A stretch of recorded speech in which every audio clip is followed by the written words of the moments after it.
The road so far. Carry on, my wayward son. There'll be peace when you are done. Lay your weary head to rest. Don't you cry no more. Because you are listening to Cosmere Chronicles, the podcast where we follow two first-time readers, Sheta and Justin. And this week, special guest Nick. And we chronicle their journey through Brandon Sanderson's Cosmere series. On this week's episode, we'll be doing a little bit of check-in and covering all the Cosmere stuff we have read so far. So now just sit back, relax, and enjoy as we throw it over to the host of Cosmere Chronicles. This is Joe. Thank you, Joe. Yep, as you heard, everyone, this is Cosmere Chronicles, and today we're doing something we haven't done before, and it's what I like to call like a Cosmere Check-in. I'm Joe, and I'm joined, as usual, by Justin and Sheta. Hello. Yo, yo, yo. And we are also joined by our part-time guest, Nick. Fan favorite. Hello there. Nick. Yay. Yay. Figured I'd bring in Nick because he's a friend. He's been on a couple times, and he's reading along the same as us, so he'll, I think, just give another idea for his thoughts going through this. Yep. And pretty much this show, because at this point, we've gone through a bit of the Cosmere stuff. We've read through, 5 novels, I believe. We've read one comic book graphic novel that was like 18 chapters long.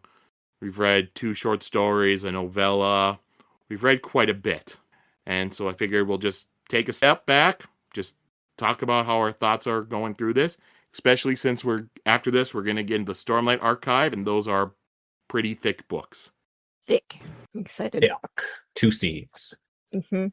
3 C's. Ooh. I don't know how many books are in there, but... Oh, for thick. Wow, I did not get that. Okay. Wake up, Jeff. Nick, you're kicked off this podcast for that. No. No way. I mean, I get it. You were encouraging Sheta too much. Encourage me. Because, just for comparison, the audiobook for Hero of Ages was about 27 and a half hours. The audiobook for The Way of Kings is 45 and a half hours. Bring it on. We'll keep us busy for a little bit. 2 years. Not for one book, no. No, but because of that, we have to read twice as many chapters a week. I could do that. The episode's going to be 3 hours, so... Yeah, the episode would get long. But, so as I said, we've gone through, so we'll just do a little check-in. So, whoever wants to talk first, just give your overall thoughts about how you've been liking the book so far, what you might have disliked, how you feel about, like, the themes, or however you've been feeling about the story so far. Who wants to go first? Nick does. Sure. So just like everything, because I've got like a page of stuff. Yeah, go ahead. Yeah. All right, so Elantris, I really like that one. I like that, right off the bat, you're introduced to this hellish place where people are suffering endlessly and never dying, and I thought that was a really interesting thing, and it was like seemingly hopeless or impossible feat of trying to solve what was going on. In hindsight, a lot of it was kind of slow. Like I didn't notice quite as much while I was reading it, but it was, especially compared to how later ones are, right? Yeah, Mistborn and stuff goes a lot quicker. A lot of, and that's just politics in there. Yeah, but that's part of the reason why I still want to read that first, because you'll get to see Sanderson's writing evolve. Right. But the payoff at the end, though, that was good. The Sander Lanch kind of made up for it. Mistborn, I loved Mistborn. I'm really enticed by like the big looming unknowns. Like at first you have this Lord Ruler, this abstract being, and then he's on the page, he comes in, and it's just kind of chilling, I think, because you didn't really even think of him as a person. And then you start uncovering some of the unknowns, and then new, bigger unknowns are introduced, like the deepness, whatever that is. And at the end of Final Empire, the "you don't know what I do for mankind" statement, and then just what the hell does that mean? And then these are uncovered, and the reveals are they're just really nice. And I liked kind of dumb, but I liked a lot of the math, some of the math and the logic behind some stuff, like the 1/16th, 16% kind of thing. There's like a sentience behind whatever was going on. And I had just read too when I was looking up some stuff that the well fills every not 1,000 exactly, but 1,024 years, which is exactly 2 to the 10th power. And like 16 metals, 2 to the 4th. It's just very precise, whatever that's about. But Did they ever say that, or was that something you got to I infer don't or figure know. out on your own? I don't remember that being said. Yeah, I always knew it was like 1,000, but this says 1,024.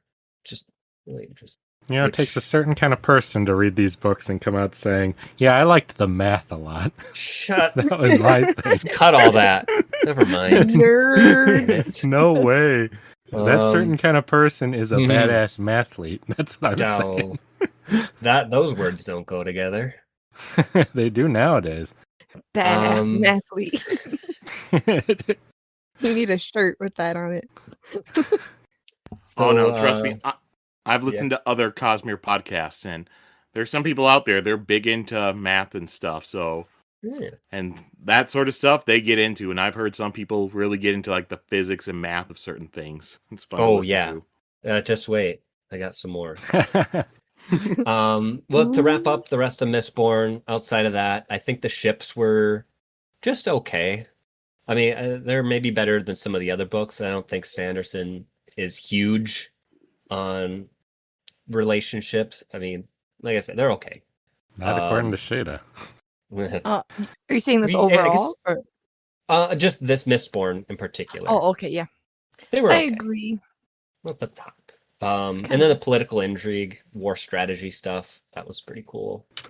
Warbreaker.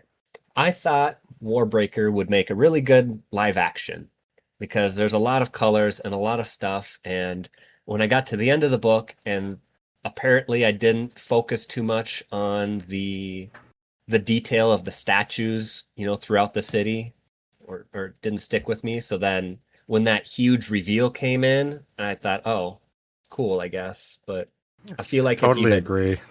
If you had watched the movie and you had seen those statues just everywhere, and then they came to life, I think that would have been a lot more impactful. Mm-hmm. Magic system was interesting, but I have questions like, where does the power come from? Like in Mistborn, the magic came from like ruin preservation, and I guess that's good enough for me. Like what gives people the breath?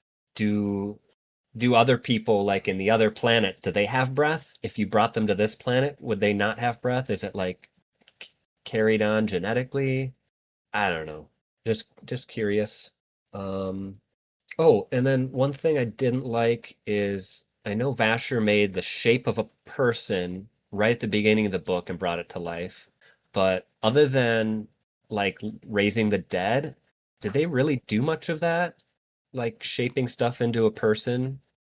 I was ready for a lot more of it. That would have been so fucking see a funny to lot of watch that. all the creative shit you would have come up with. Like would have been so fucking hilarious. Scarecrow or something. Yeah.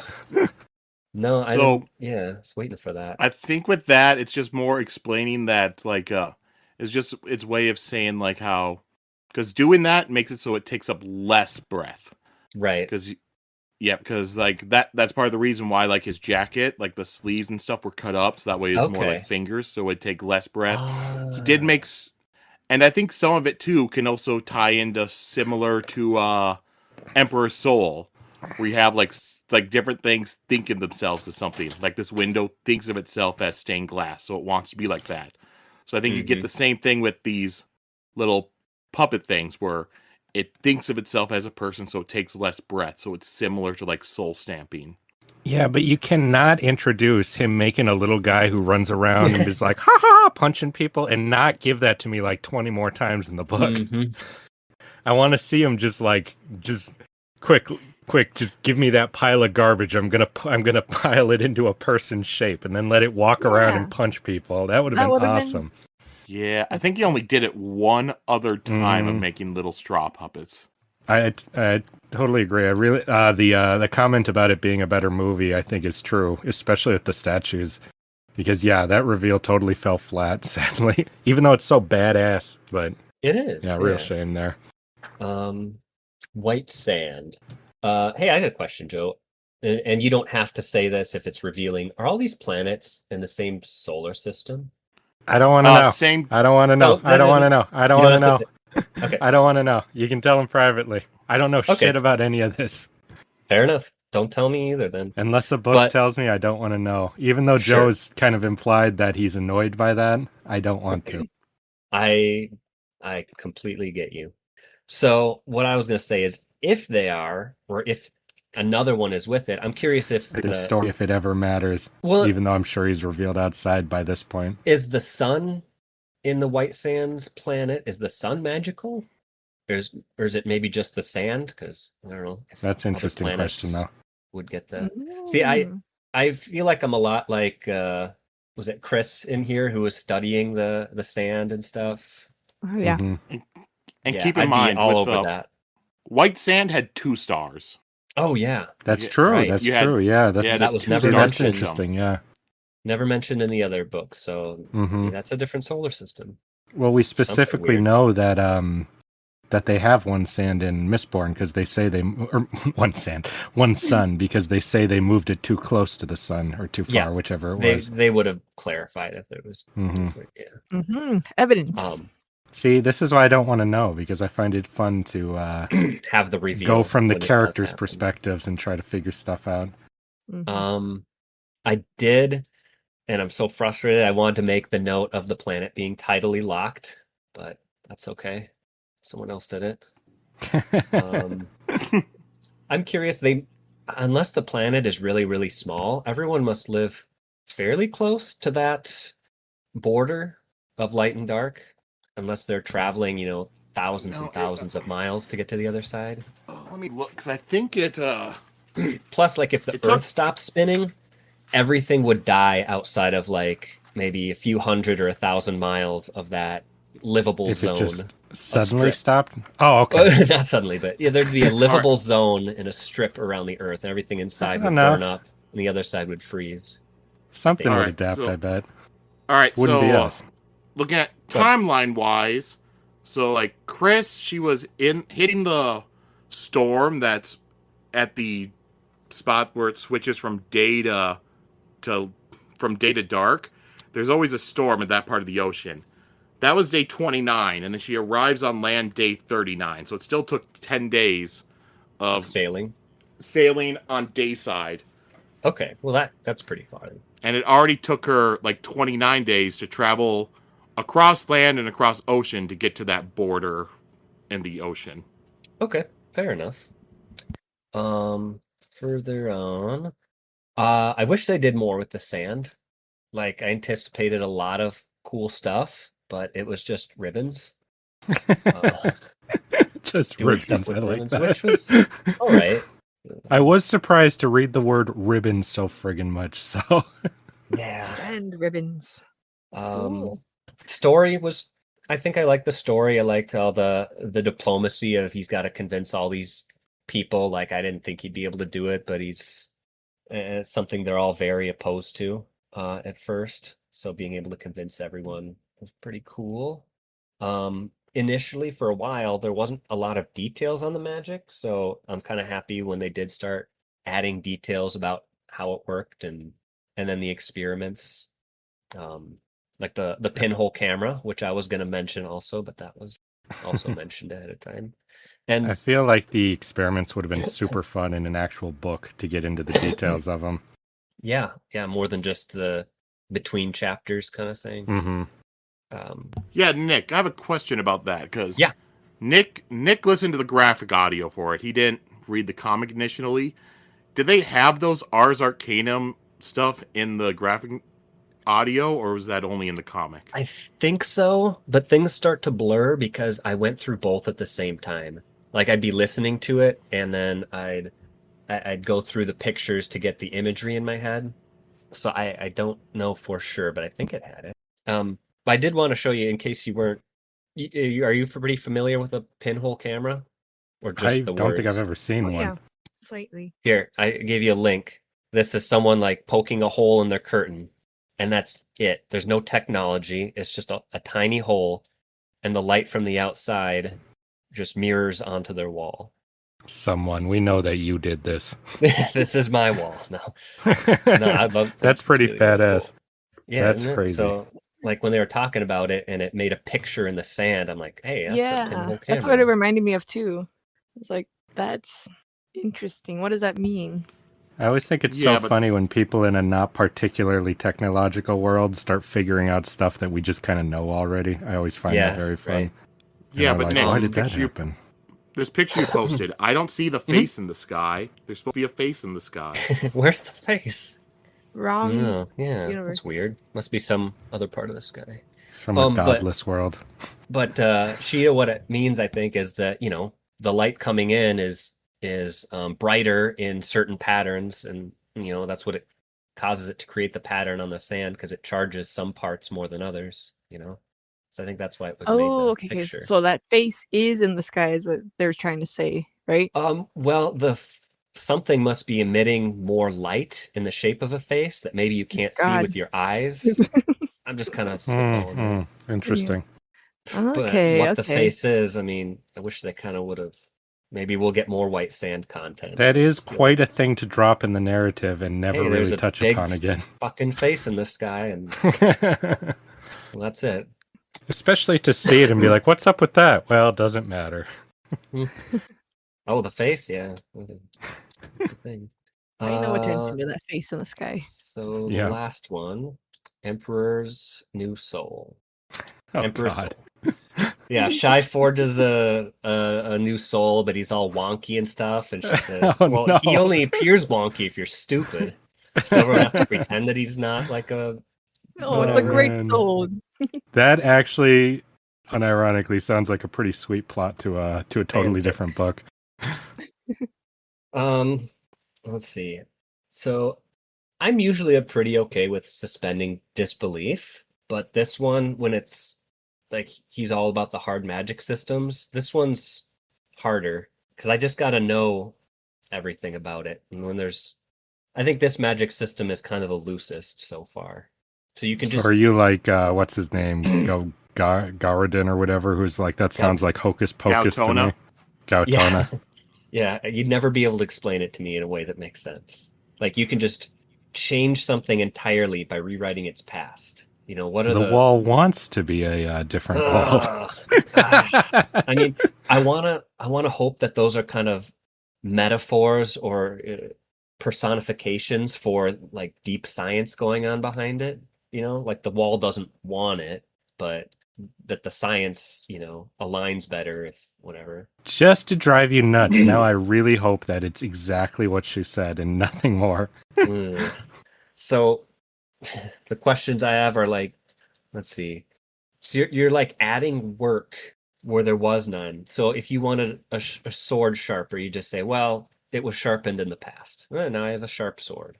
Your house, you don't maintain your house or something. You just put a stamp on, well, now my house is perfect condition because someone maintained it. You remember in Mistborn when she had the one medal and you see the other path you could have taken, Yeah. Maybe there's some kind of like timeline thing where different things, possibilities do exist at once, and you're kind of shifting it over to that. Would that be sciencey enough, or would that be too too silly? That's one of the last things I was gonna say. Like, I think if there's a deeper study, it would be like fifth dimensional travel or meddling. Yeah, you'd be messing with fifth dimensional stuff. Like if you put a stamp on yourself, you'd be a different fifth dimensional self. Like, have you seen Everywhere, Everything, All at Once? No, I have not. Oh, well, you should. I've It's heard kinda that, like yeah. They pull a different fifth dimensional self into their reality when needed. When needed, that's funny. Yeah. What I'm wondering is if there's like some, let's say, a warrior, and you just want to rewrite his history, say, oh, this guy was killed in battle, and you stamp him, does he just instantly die and just become bones? That is a really macabre question, and why I think that magic should be outlawed as it is in that It's country. scary. Like, hey, try this stamp. Oh, I rewrote your past to where you died. Likewise, if someone had just died, could you rewrite and say, you didn't just get stabbed, and then they would come back to life? Well, if she's rewriting his soul, maybe if the soul left the body, since we know at Yeah. least in another world some element of that exists, maybe that wouldn't. Sure. See, Maybe it's that's a an little more interesting question. complicated. Now I want to see that explored. Or maybe they would come back to life but be an empty shell without their soul. But then they wouldn't believe they were back alive, and it wouldn't take, I'd imagine. Yeah. But about the story itself, I liked it. I liked a lot of the forgery and stuff reminded me of White Collar, like how, because I don't know if you saw that one. He did a lot of art forging, and a lot of it is you don't care about the money or anything else. You care about the work that you did. So I thought that was something that came into mind. I had a prediction that was right. Not that it matters because couldn't tell anyone. You're just lying. Yeah. I think it was maybe a given that everyone was going to figure it, but that she'd put like a tiny change, imperceptible change in him to quote be better, like the Inception thing. So it was kind of cool to see that to come to fruition, and it was really subtle. It was just making a little things more pronounced. I like that idea that you have to do it subtly. You couldn't just, like, Inception's kind of like that too, where you need to make Right. it believable. Yeah, It's not people would just know. like, and now you want to give me $1 million, Oh, for I no guess I do. reason. Yeah. So that's about all with that one. On the whole, yeah, I guess my one big thing is anything in the same solar system? I'm really curious because I want to know if something's in the same solar system as Mistborn. If there were any astronomers, they would have seen, hey, that planet's closer to the sun now. See, nope, I it's want back. to be reading a book and have an astronomer say that. That's why I hope don't that want to know, happens. Yeah, because yeah. that I don't would be want to know so either. awesome. But if in Way of Kings someone's looking up at the sky and they're like, Mhm. ooh, hold on a sec. That would be pretty cool. Well, that's all I got. So, Sheta, you said you were next, right? No, I didn't. Nope, but she is. Uh, You've been tagged in. Yep. so we're just talking about our overall thoughts. Yeah, overall thoughts about stuff you've read and all that. Your journey so far. My journey. Yeah. All right. I've been enjoying this.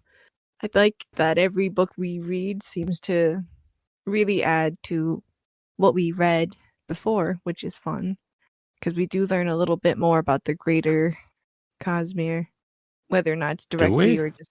Well, I learn a little bit, like, from Elantris to Mistborn. I did not expect to jump to an entirely different world and place with all different rules. No Elantris. Like, I thought we would be following our characters, so that was a new news. And then I guess I didn't expect to do that again after Mistborn, like, because we went to Warbreaker after that, I think. Yeah, so I'm like, okay, so we're doing a thing, and like each time all the rules change, even the magic, which was, I feel like Mistborn magic was so, I don't know, it was so developed. I didn't expect to get another kind of magic in Warbreaker, and that it was also quite like elaborate. It had its own rules, so that was, yeah. So, and then we learned something else too.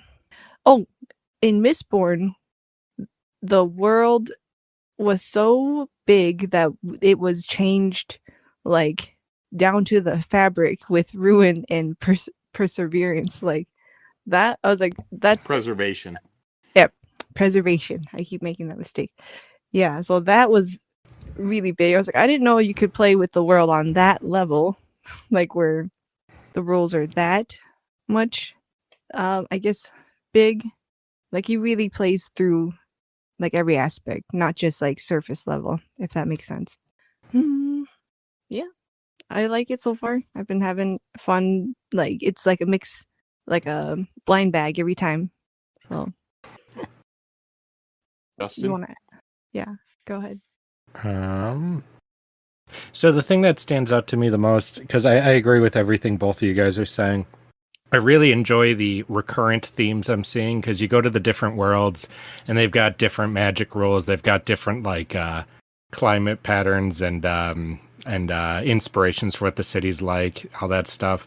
But consistently around all of this, I feel we've been watching the writer kind of work through specifically his feelings on religion and on the horrors of the world that he's just standing there unable to do anything about, which, a lot of people write about. But specifically, I think the religious aspect has been so fascinating. When that was such a big thing in Elantris with Hrathen, I did not expect that to be such a huge theme in the second book with Sazed specifically, but also with the Lord Ruler, where religion comes from, what somebody who's been raised with it wants to believe in it, but is a little too clever to just follow it and then just starts like clevering themselves out of it. I think that's really interesting. And then in the next book, we're following something about, I'm not totally sure on the themes in that book in Warbreaker, but something about kind of coming to terms with, with what's coming to terms with this idea of something beyond that you can't touch, but you can kind of see a semblance of it, And I'm really, really deeply curious to see what like a next big ass, because I see how big these books are here, what kind of similar themes we'll be exploring in there. Unless he's like, okay, I've reasoned all that out. Now we're just gonna talk about something else. Because the other theme that's been throughout that I think is so interesting is the frickin' the ties between merchants and government, which I would interpret him writing about business and government or something like that. It's really fascinating that keeps coming up, the way money influences power and stuff. So I'm really curious to see all of that explored. Mm-hmm. Yes, those two, those themes keep coming up. It is that. Very specifically so, which is not something I would I expected going in, I expected some cool magic stuff and, maybe some cool, generic fantasy king stuff. But everything, even though it feels all old-timey, is a lot more modernish than I expected, which I personally like. I mean, I don't read a lot of fantasy, so that kind of stuff does intrigue me. As far as the books, I'm surprised I have liked all the books so far, except the comic book. But the actual books he wrote, I've liked all of them so far, which I also did not expect. I feel like I had something else to say, but I cannot think what it would be. All right. Well, I guess that just leaves me, and I'll just give my thoughts as somebody who's going through it, more than once, because pretty much, when I first read the Brandon Sanderson, it was, the last couple Wheel of Time books, but those were still him finishing off Robert Jordan's story. While a lot of it was still new stuff Brandon put in, he's still using someone else's characters. So the first thing that I actually read of Brandon Sanderson's was The Way of Kings. Yeah, my friend told me, hey, you should read, Way of Kings. It's good. So I read it and stuff. And at that time, I had no idea about Cosmere stuff. So after I read, those, then I saw other stuff. So I decided to start reading through them all. And I just liked them. And I said it before in this podcast, but the reason why I started it was because I wanted to get my friends into reading it. So that way I could talk about it. And the easiest way to get them to read it was to set up a podcast. That way they would have a commitment to read it every week. You think I'm your friend? Yay. Yep. And so, going through these, one thing I've liked going through it more than once is seeing how stuff is seeing the foreshadowings in the books before it comes to fruition at the end. Seeing the hints that he lays early on in Elantris, early on in Mistborn. Especially with Mistborn, how many times the books are talking about the earring and stuff, and how Ven's earring gets ripped out while fighting the Lord Ruler, and then the mist come into her. She takes off the earring before going to the Well of Ascension and stuff like that. So it's all the stuff about the earring. And I remember the first time I went through it, it was early on in Hero of Ages where I realized the earring was what was happening. So I kept wanting her to take it off, but she wasn't realizing it. Yep, and with Warbreaker, that's another one. Going through it a second time, the statues, like you guys said, it doesn't really make it a focus. But going through a second time, just seeing, they always just talk about, yep, this statue's here, this statue's there. They're just kind of there in the background. It's not really much focus. But knowing where they go, it's kind of interesting just to see that they're referenced a bunch, just never really made a focus of. I would love to give all these another read. especially Mistborn, all the little nuggets I'm sure I'm missing. Maybe after Stormlight, however long that one is. I think one of my favorite things is Mistborn is because Vin, she has the ear in the entire time, but in, like the first time you see Vin, it has her. She goes, she grabs her stuff, she grabs like the earring, she grabs some like rocks that she's kept from different cities she's been in, and like an obsidian like arrowhead or something like that. So it's like what Sanderson did is he wants the earring because that's important, but he doesn't want to make her only grab that because that way the reader's just like, all right, so this one specific thing is important. So he throws in two other things that mean nothing, so your mind doesn't focus on one and you think all of them are either important or unimportant. And the fact that the Koloss are brought up in the prologue of the Final Empire and they don't show up until midway through Well of Ascension. The word Kandra is used pretty early on in the Final Empire, and you don't really figure that out till the end. Just how he like hints at stuff. You've got me remembering the thing I forgot to say, which was that I'm a sucker for any story that sets the stage as this is what the world is, and then says, "Oh, nope, there's actually a whole different thing we never told you about," especially if you believe that it would be in there. So it's not quite a twist. It's more like set your expectations and then take a hammer and shatter the mirror there or the box they're inside of. I always find that really fun, and he seems to be doing that across most of the stories. So that's the other thing I'm super into. Yeah, I love that. Like you learn all the rules and you're like, oh, you didn't even know, son.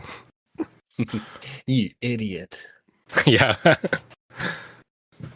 Yeah, and the other thing I like is it's sort of been in like all the stories so far is I'm always a sucker for like the cliche way to explain it is, it's darkest before the dawn. Just when all the stories always have everything going to shit, everything's looking bad and stuff, and reading it, you just think this story just might turn out to be one where it's just a bad ending and everything turns out bad for the heroes. But then everything flips and they wind up winning. Elantris looked like that with Serene being taken, Raoden being stabbed and brought up to the pool, Elantris burning, but then it gets turned around. Mistborn, and you have Kelsier dying, Vin almost dying, Marsh having his plan, that failing, Seiza getting fucked up, and I always like that sort of stuff. Yeah, I liked that. For the first book, for the longest time, nobody died, and I like to have the fear that anyone could die at any time. So I don't want them to die. I just want to care about them. So when they killed off Kelsier, I'm like, oh man, nobody's safe now. So anytime someone was in peril, I was a bit more into it. Yeah, when you can do that well, not every writer can do that. That's basically the difference between somebody who's going to be successful and not, is if he can make you care about these random characters he just made up, I mean, the worst thing you can ever think in a story is I don't care what happens to these people. So it's nice to be reminded, wow, I care about them a lot. I'm very sad they died. Fuck this writer. Yeah, that's the thing where I hear a bunch of time people always saying, like, they're reading stories or watching stuff and they're like, more people need to die, more people need to die. And with me, it's like, I want deaths to be impactful. If I read a story or watch a show and every other episode you're killing off a character, then when you have the ones that are supposed to be impactful happen, it's just like shrug my shoulders. And then you have the opposite where if you're watching something and nobody ever dies, then it's like, well, now I don't feel any stakes. But if you have it the right amount where you don't kill people off too often, but when you do, it has the impact it should. And I feel like Sanderson's done well with that. Joss Whedon's another creator who I think did very well with that. Because my God, when Joss Whedon would kill people, it was always a gut punch. He's a fucking sadistic asshole about that. He gets off on it, I'm telling you. He's like, I have such power over the emotions of my audience, and I will use it for evil. There were two that Joss Whedon did that upset me, but not in a good way, where I was just pissed and felt it was really stupid. I would say, aside from Mistborn, which I think I pretty much got all the answers and everything about the magic system and all that I want to get. But I think all the other books... You're not as curious about the god stuff? That's what really intrigues me. Well, yeah, but I don't know how sciencey, like where they come from and stuff. Where they come from, where this energy comes from specifically, if the gods, each world seems to have its own deities, if they're all aspects of the same thing, or if they're like if they're different, if there's one unified all god, which it kind of implied there was some power behind the powers. But also, the scienciness, how far can you go when you're learning about gods and like the big god before science doesn't work anymore, which is really interesting. Yeah, that's why. Or as we understand it, yeah. Which is why I'm kind of satisfied if at a certain point they just say they're gods. I don't need it beyond that. That's where the magic comes from. I always love to see how far a writer can go, and sure. I mean, I'm sure. And then when they can come up with language that doesn't explain it because our human brains can't understand it, but to tiptoe as close as possible, I always love that. Especially if the character's mind explodes because it's just too much. In Mistborn, weren't Ruin and Preservation one being before that split? Did they say that? I don't remember. I'm sure they implied something. I like the idea that they were forces that take on the essence and personality of the person too, while also influencing it. Like that's so fascinating, and I'd love to know more about where that comes from. That one, was he a redheaded guy that was left there? Mm-hmm. Who is that? Yeah, I would have loved to know about that guy. How long has he been this thing and stuck like that? What was he like before? In Mistborn, it did say that they were two people that were like working together, or that they chose to work together because they, So it was never one. It was in like those, it was in like those epigraphs in Hero of Ages. Very curious. Yeah, well, I guess aside from that, and I guess Mistborn too, I think there's so much more to know about all of the worlds and the lore and the magic systems, especially for me. There's a lot of unexplained, so I hope they come back up again. All right. So next, I'll just ask a couple questions, and it'll just be like just an open discussion thing if you guys want to talk about it, whatever. So I'm just gonna ask have there been any connections you've been noticing between the different stories? Should there be? I've been watching for them, but without knowing what I'm watching for, it's hard to know. But nothing that really stands out that much. The only connection was we talked about how the her in Emperor's Soul talking about how it reminded her of her homeland, the symbol she had to make, and we talked about that a bit. But that was in the same world, so I don't count that the same way. So not me. There were two things that I know we talked about within the last couple weeks. One was you noticed that both the maps from Mistborn and from Elantris had a note on there written by a person named Nas. Mm-hmm. And the other thing I know we had brought up was the Emperor's Soul. Shai was talking about how the soul stamps were connecting between the physical, cognitive, and spiritual realm. And that went back to a epigraph that Sazed wrote in Hero of Ages, talking about, spiritual, cognitive, and physical. That's the kind of stuff I totally miss, though. I also don't trust anything in those epigraphs, even if Sazed writes it. Why? Why don't you trust Sazed? Because I can't see the steel. I don't know if it was actually written in it. For me, it's all on paper, and I can't trust paper. Yeah, but why would Sazed be changing the paper? I don't know what's happening. Maybe when you get the godlike power, you're infected by the evil of it. I'm saying I can't take anything for granted. When it comes to an epigraph ever again, I've been traumatized about them. Justin has trust issues. I have trust issues now. If I can't trust a narrator, who can I trust? That used to be a safe space. Where that was a safe space. That was a sacred covenant he broke. It wasn't really part of the book, but you trusted them. We thought we were learning so much information. Well, Justin, just to be fair, the epigraphs were always the safe space. Those are the things that weren't changed. The epigraphs are always correct in Well Ascension. I guess I'm right. I guess I'm wrong.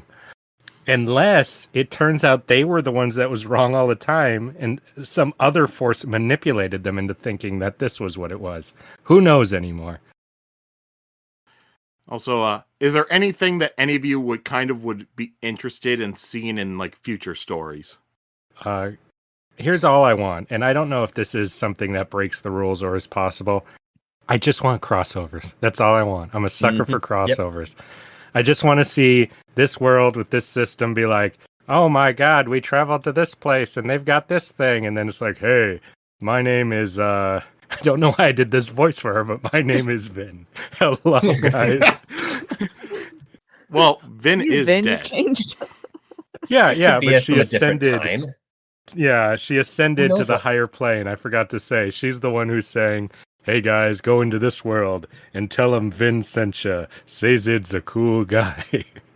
And then Susabron's like, yo, thanks for the input. There you go. I hate it. Imagine that. Maybe we'll let Sanderson write it instead. Yeah. His version of it. It did not have to be Vin. You could have said, like, Breeze or Spook or Ham. This is just what came to mind. As you could tell by the voice, I hadn't thought this through all the way yet. Well, I'm not seeing that in theaters. That's all I'm saying. Here's the most interesting thing. Kelsier, Vin, they all die, And then Sazed gets a message. Or no, he gives the message when they bring Spook back. And he's like, yeah, Kelsier wanted you alive. He says hi. I want to see that followed up. I'm so curious to learn about what's either on the other side of all of this or just in this world. We were talking a little bit about before. I just want to follow this up as far as it'll go. I'm curious. But when you do that, you can also kind of lose a mystique of it. Like, if you go to heaven and you see characters alive and shit, it does kind of ruin their deaths and stuff like that. So I would only want to see it done with a skilled hand, but I'm very curious to see, just like Sheta's saying, we don't like making the rules of everything. I'd like to see more of it. I wonder if they're kind of like entities like Vin was when she ascended. She just kind of existed, but you couldn't really see her. Yeah, I wonder. She didn't have a physical body. Maybe they'll show up as like Force ghosts later and talk to people. Yeah, Force ghosts, or we get a spin-off where everyone who died is hanging out in the same heaven together and goes on an adventure. I'd read that too. And then that's a new world. Die again. Yeah. Oh yeah, and then you can die and go to the next level. Yeah, I like that. Then you could keep the pseudo immortality without getting rid of the dangers. You don't like getting too weird with it, Sheta? There's a point that comes and you're like, all right, I don't care anymore. Yeah, it's very easy to cross that point if you do what we're talking about here. Sheta, Justin just wants Vin, Kelsier, and Rathan to hang out. Yes, I need Rathan back. Unless he went to hell. We don't know. He did blaspheme against his god in the end there, so who knows what the rules are. Those are the rules. Yeah. Yeah. All right. Anything else any of you want to see? Oh, there has to be something. I guess some version of that, Crossovers, yeah. And then more of the same, what we've been seeing. Yeah, but I am really afraid to say what I want because it's like, be careful what you wish for. Maybe you can't take it back. Like once it happens. Well, say it now. What's so bad? Well, I don't know. I kind of always thought we'd see like Spook and Orianne and them just like what they do after and how they build the world and stuff. But I don't really want to see it. Are you saying like straight sequels? Yeah, so I guess so. But I don't really want to see that either. So just because you're worried that they'll fuck it up and kill Spook, is that why? Well, when I think about it, I'm just like, I'm good. Like where would it go? Because there's got to be another conflict or big bad guy popping up. What would that even? Yeah. As long as it's not fucking Spook. I hate when they do sequels and then they have one of your protagonist characters turn out to be infected with something and they're the evil villain now. It's probably my most hated trope ever. Everyone lives happily ever after. Turns out that what's his name? Charlie's character in Pacific Rim was secretly infected by the kaiju and he's evil now. I'm like, oh my god, fuck this shit. Wait, is that the plot of the second Pacific Rim? Yeah. Part of it. I never watched the second one. We told you not to. Yeah, never watch it. Or just turn off your brain. and watch big monsters and robots fight. Well, then just watch the clips of the fights if that's what you want to see. Don't watch the Preferably plot. Don't watch the to awesome movie. music. Or if I wanted to do that, then I would just watch the first Pacific Rim. There you go. All right. Well, now let's all right. Anything else you guys want to just add in or say before we move on to all our different rankings and lists and stuff? No, but I'm sure once we get going, we'll say have plenty to say. Mm-hmm. So with them, we're gonna start off. I figured let's just go with the ranking the books in order.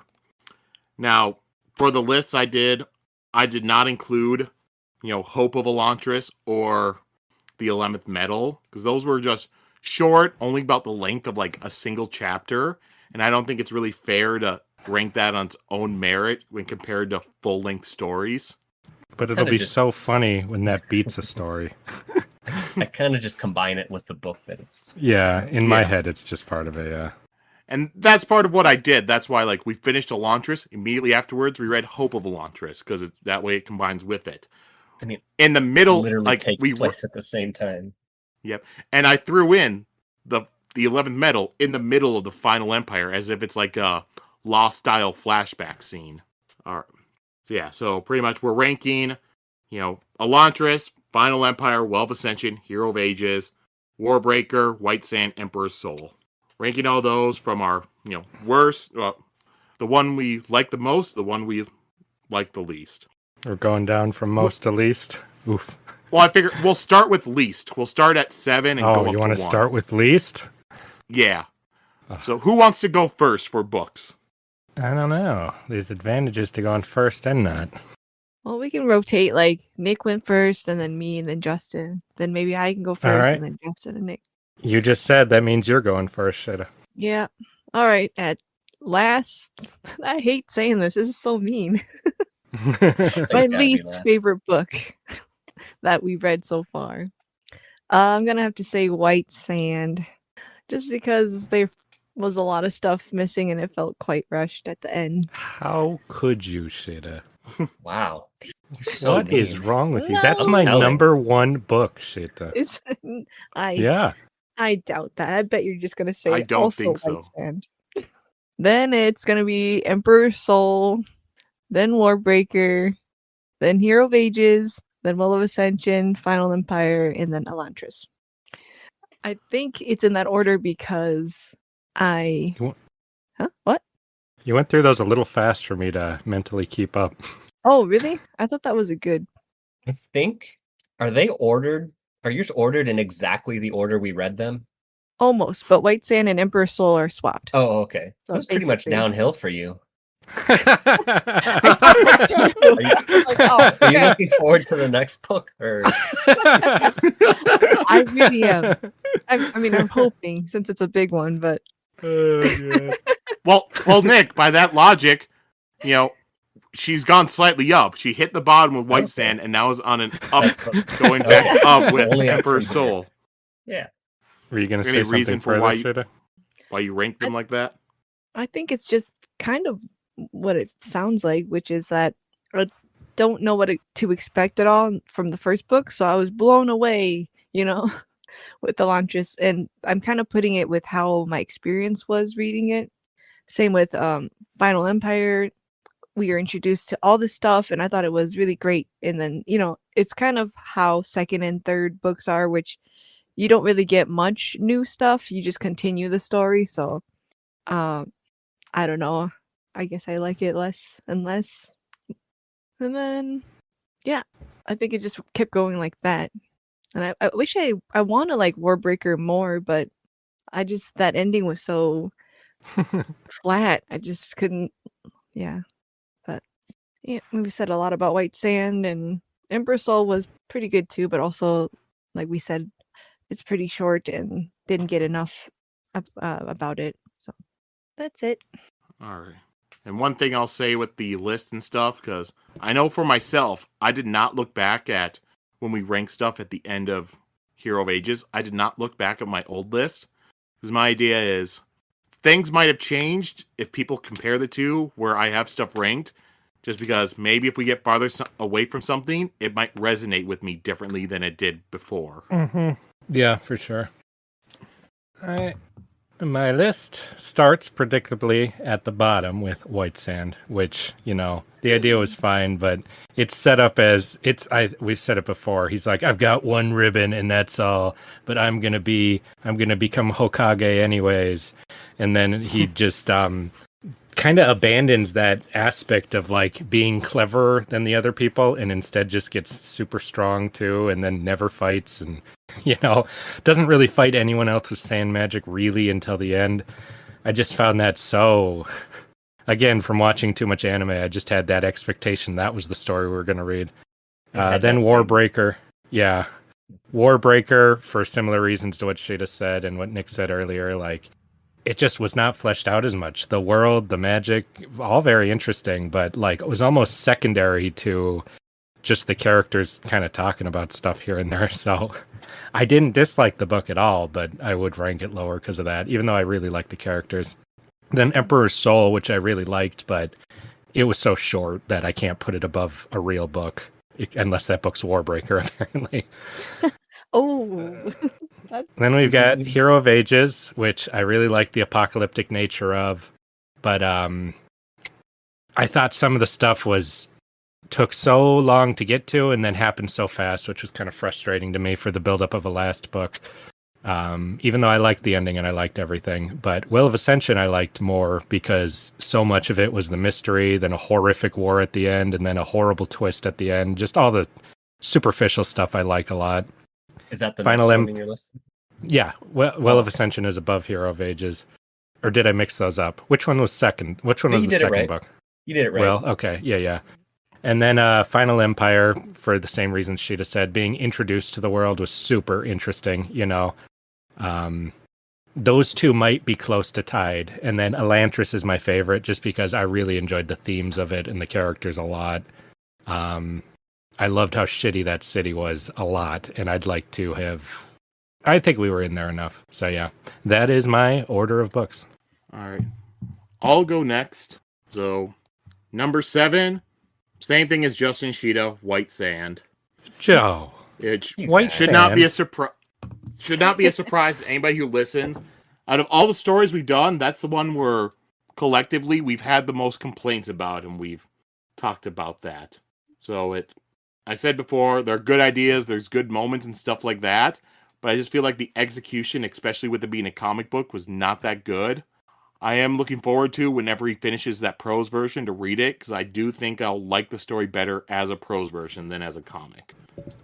And I think some of those scenes will get fleshed out a little bit more. Number 6, I had Well of Ascension. At this point, all these other stories, I do like them a lot. I don't really consider these bad. But just Well of Ascension, I do feel like some of that stuff in the middle, especially with how much like it had Elend having to like fight for his kingship and stuff. Just Elend reading through books in the library with Ham. Cut to another scene, Elend reading books in the library with Ham. It's just doing that a bunch of times just got a bit slow. Yep, and trust me, there's stuff I love in there. The ending I thought was great. Straff was a hilarious villain and lame at the same time. Set was fun. But a bunch of that stuff I did feel plotted a bit in the middle. Number 5, I had Warbreaker. I put it above it because, well, the ending, I said before, it really could have included 1 or 2 more chapters so we could actually see the statues going and starting to fight and stuff like that. Overall, I enjoyed the rest of the story. The political stuff going on with it. Vivenna's storyline is, I think, fantastic from beginning to end. Her character arc was great. Light Song's character arc with him trying to figure out what he wants, that's another thing that I really enjoyed with it. Siri and Susubran's love story was pretty well done. So there's a lot of good stuff in there, but it would probably be higher if the ending was a little bit better. Number 4, I put Elantris. I think it's a solid story. It does have a little bit, you can tell, compared to other stuff, it's not as cleaned up as later stories would become, but I don't think that's too much of a negative. It's still Raoden, Sereni, Wraithen, all of them really good. The city of Elantris, trying to bring back the magic, all that I feel was really well done. I agree that it's rougher, too, yes. You can tell it's an earlier work. Number 3, I put Hero of Ages. I think that's a good climax of the story and everything. Ellen shows some real growth in him being, the Emperor and stuff, and his storyline was fun. Seeing Spook get to do stuff. Sazed's loss of faith was really good. The final fight with Vin against the Inquisitors was fantastic. And then you get the ending where everything gets tied up. Most of the mysteries are solved. A little bittersweet because Vin and Ellen do die, but overall I thought it was a really good ending. Number 2, I put The Emperor's Soul. It's a shorter story, but I think it's just good. It's much, not big stakes, not, world ending or all that. It's more just a character study of Gautona, of Shai, and a little bit of Ashravan and who he is. And number 1, I put The Final Empire. I just think it's just a fun story to read on its own. Just kind of a heist story, but a heist story about taking down an evil government. And they set up plans. Those plans don't go well. They set up other plans. Kelsier has secret plans he doesn't tell people about. It's just a fun story to read beginning to end. Where'd you put Elantris? Number 4. Pretty much. Okay. Yep. Cool. Well, that leaves me if you're done. So for White Sand, I actually listened to the graphic audio, which is that the entire novel, Joe, pretty much? I don't know. I haven't listened to it. Okay. Well, it's got a lot more, detail and stuff. So my last place one will actually be White Sand. You had me. You trickster. I feel like you didn't miss much, at least with what I was listening to. They did give credit in the beginning to like novelization, so I wonder if someone they hired someone to novelize the graphic novel outside of what the actual book Joe mentioned. Wait, so you're listening to an adaptation of an adaptation at that point? Wow. Is this like Telephone? Was it even the same Many story times at the removed. end? Yeah. Yeah, honestly, I think it feels exactly the same. Like a lot of the extra content was describing the things that you couldn't see because you had the imagery and I didn't. So it's pretty similar. Yeah, so for the same reasons, White Sand, then Warbreaker, then Emperor's Soul, which I liked also, but it was short. Yeah, if it was full length, maybe it could have been higher. Maybe some big overarching plot. Next would be Hero of Ages, then Elantris, and if I was ranking like Sheta did for how I felt when I read it, I might put Elantris higher, maybe first. I wasn't quite ranking that way though. But when I did listen to Elantris, like the last third of it, I did, I think, all the way through without stopping, just because I got really into it. But second goes to Final Empire, and hot take, Well of Ascension, I liked the best. Mm. Yeah, had the all the military strategy, and Zane was not mentioned in my yeah, Zane was in it, sure. Yeah, I had the real cool battle at the ending. Sazed hulking out using all of his metal mines. He didn't do that in the last book and barely did it in the first one. The big old gaslighting reveal where everything that they've been talking about wasn't. Yeah, they're changing things. Duralumin was introduced, and all the stuff that was being done with that was first being done with all the different metal combinations. That was cool. Straff gets fucking cut in half, and his horse just gets cut in half. That was pretty cool.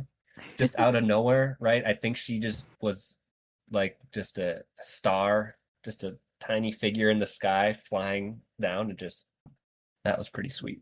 Yeah, that's mine. Good reasoning. All I right. won't fight you. Well, let's go with the villains. We'll rank villains. Are we gonna guess each other's top or bottom? Ooh, Yeah, we are. I forgot to do it last time, but we'll do that. But just so people at home know, so the villains I put on the list that we're ranking, we have Deloff, Lord Ruler, Shan Elariel, Straff Venture, Zane, Ruin, Quellion, Marsh, Yeoman, Bluefingers, Denth, Tongfa, Dryle, Elorin, Frava, and Zoo. And this is how much we like the characters as villains. So I think this time will be Justin first. So everyone just guess who you think Justin will have as number 1. I think between Deloff and Straff. I'm gonna go Deloff. No, I don't know. Straff. Tongfa. Ruin? No way. No. It'll be Ruin, I bet. All interesting guesses. I realized I did forget to put somebody in here just as a typo, so I got And I them can in guess now. who that is. No, somebody who I actually care about. Oh, okay. So starting at the bottom. Yep. At the bottom is Frava. I always hated Frava. She's a loser. She's an idiot. Not that into her. I like her role in the story. Next is Zoo for almost the exact same reasons. Then Elorin for being so poorly fleshed out. Bluefingers for also being not that fleshed out. I would have liked to know a lot about him. Then Dryle, but I almost feel that's just because Sheta liked Dryle so much that I put him lower, but Wow. also because he doesn't do that much. Then we start to get to villains I like after that, which is Shan is next, which I like her as a villain, but there's some stiff competition for villains here. Yeoman I always found really interesting. I don't know that I'd put him on the villain list specifically, but he is an antagonist. Then Marsh, because he's very dangerous, powerful, badass, and it's really sad that he's fallen. Then, way below one, Joe, Tonk Fa. He's a little psychopath. I like him a lot. If we would have seen a little more of him, I might have liked him more. If this was a movie, he'd probably be one of my favorites, but I needed to see him kill the monkey to put him up that high. Oh. Then we have Denth. I like Denth more than Tonk Fa because he's a little more fleshed out. Then we've got Zane, who I liked how crazy he was. Then, below first, we have Straff Venture, because I love the guy, but he is such a fucking loser that I can't put him that high. Then we have Quellion. He was one of my absolute favorites, way high up. I really wish he would have done more. Then Deloff, not at 1. Deloff is absolutely hilarious. Then the Lord Ruler for his power and believing he's doing the right thing, and then should have guessed it, Ruin is at number 1 as being the ultimate villain of that world. I was so fascinated when he revealed himself. I like how powerful he is and how they beat him. I think is really interesting that as most villains, he is kind of revealed as a loser in the end. But before that, he is so dangerous and all he wants to do is destroy everything, and I'm a sucker for that. Do I get a prize for guessing your number 1? Only if you Yes. guess every single one of my number ones. No, if you Then I will if you give ever you guess it correctly, Oh. What do you get? all right. I was gonna say, whoever guesses somebody's right, that person will owe them $5 for each time. What? I did not agree to this. Yeah, I didn't agree to that. I mean, we'll agree for this round. The one I forgot to put in somehow was Straff Venture. I was really sad to hear the Wow. name and see he was not in the list. He's in my top 5. All right, I guess it's my turn now. If you guys want to guess who my number 1 villain is. Oh, I do want to say, can we do a countdown when we do it? Like at 16 or, Oh, so yeah, that we I've can been keep doing track. that. Yeah, but I I'll can't. let you in know my starting head. at like 5. Okay, yeah, maybe. And at number Or 5. all of them. I don't care. All right, my top 5: Straff, Quellion, Deloff, Lord Ruler, Ruin. That's what you want to know, right? Who gets the good spots?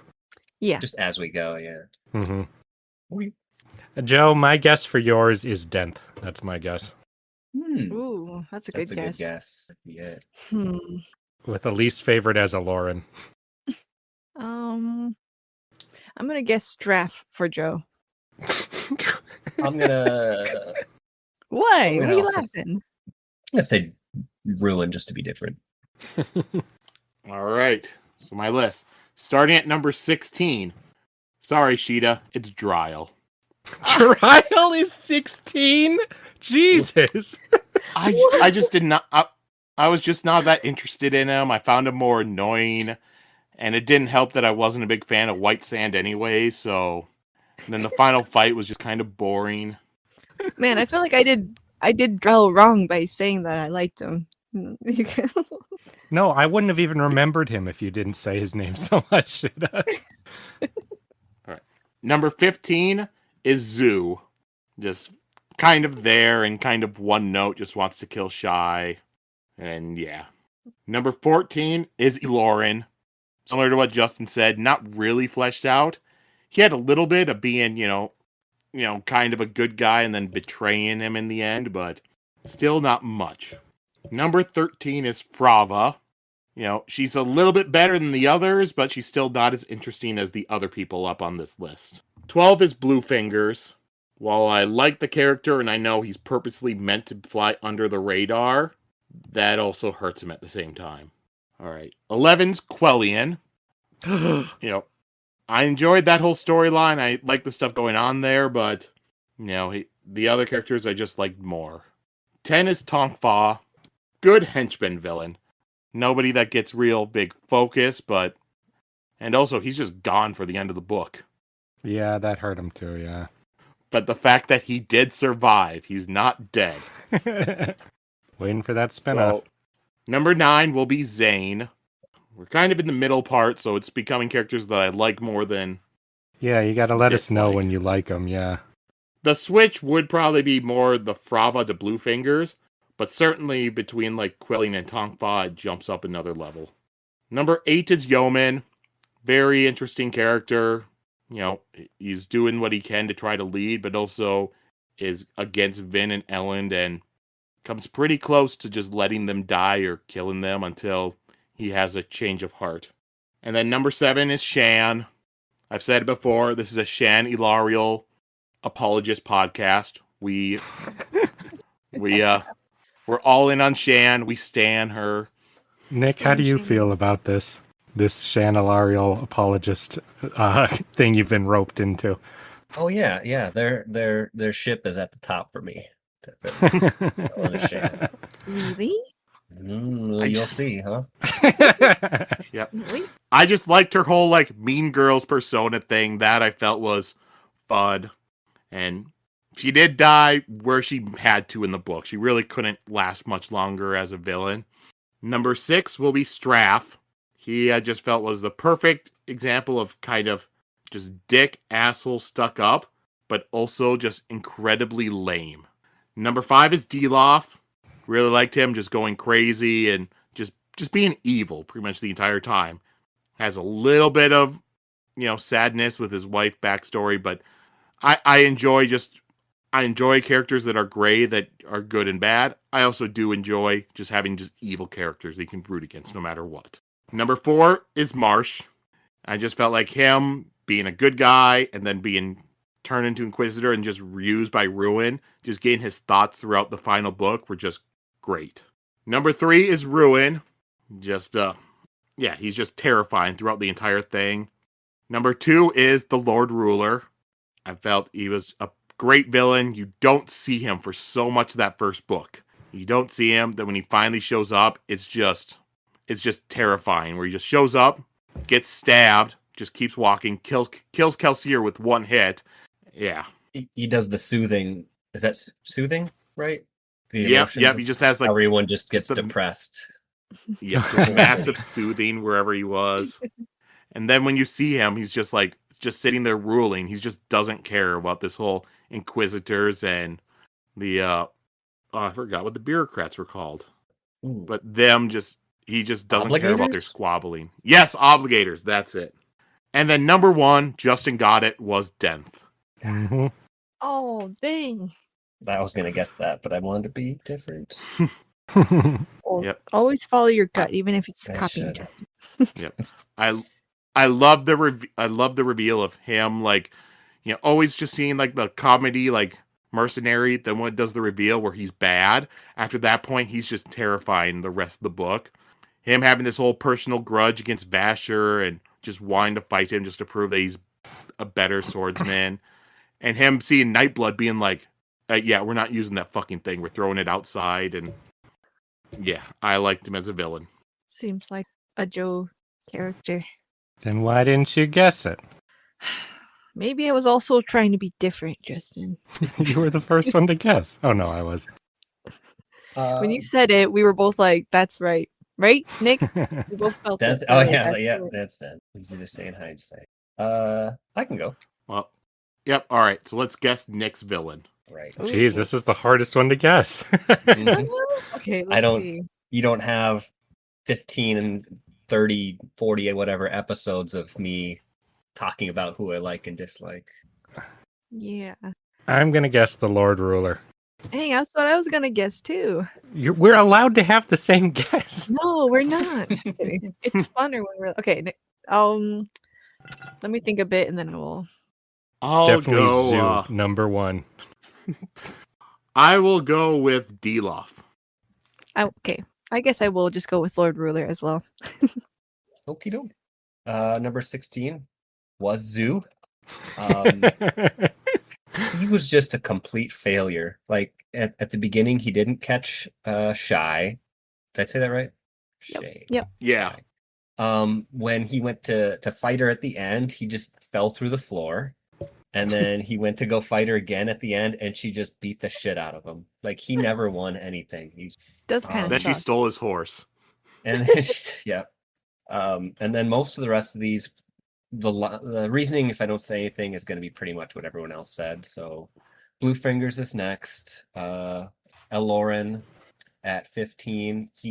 He's a villain, and he had powers, and he didn't use his powers. Just feels wrong. The only thing he had going for him is he didn't get caught until the very, very end of the book. Next is Tanfa.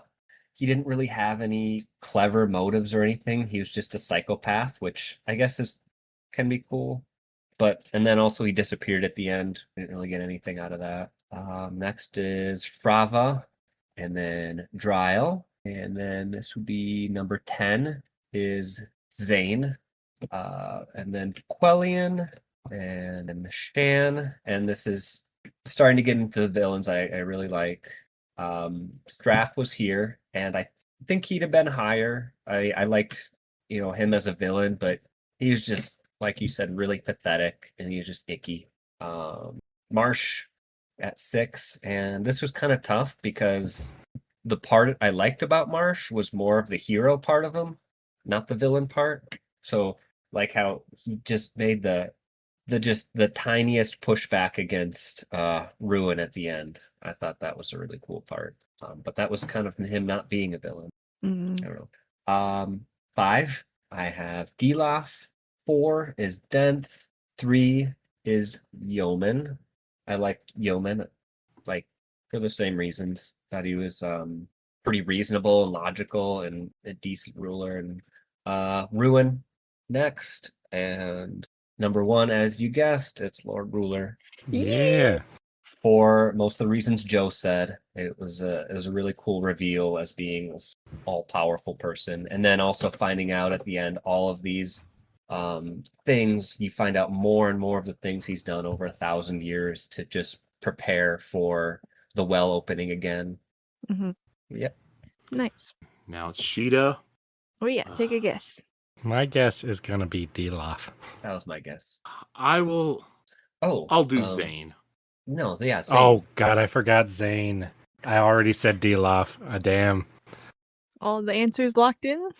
Mm-hmm. Nick, what was yours? I changed it to Zane. Zane. I'm sticking with Deloff. All right. Okay, last play. Yeah, least favorite is gonna be Tonk Fa. No. I just never liked him from the beginning, and I liked him less when he was revealed. I didn't even feel vindicated. I was just kind of like, well, there you go. Like that is true. Sheta always hated the mercenaries. Felt like they were just Disney characters. yeah, because at 15 is Denth. Like, No. sorry, Joe. Yeah, I don't know. The sad part is when we were starting Warbreaker, I thought you were gonna love those two characters and then feel betrayed. I don't know. They just always rub me the wrong way. So maybe I knew subconsciously. But yeah, I just didn't. I think maybe it was purposeful that they were kind of always off for me. So I wasn't sure if I was supposed to like them or because you were kind of suspicious of them with Vivenna the whole time, but I didn't know to what level, so it just really gave me uncomfortable feelings. So yeah, but anyway, at 14 I have a Lauren, Lauren. Just also same as what you guys said, kind of a weird, boring character. I don't know why he did the things he did and why he didn't do more. So then Blue Fingers. I also didn't like Blue Fingers because I didn't trust anyone with fingers in You their did name. not like him because his name said finger. Yeah, they're sneaky. Oh, yeah, I Finger. also meant. Yep, that's why he was 16. That was another reason. See? Because of the Nick name agrees. Finger? Blue fingers. That's just.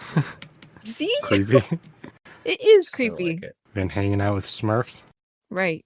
What? I saw an artwork of him. They did have him with blue fingers. Was that in the book that he actually had blue fingers? Mhm, Yeah, from the yeah, ink. it's because Yeah. from the ink, since he's always writing Smurfs, stuff. yeah. Right. Yep.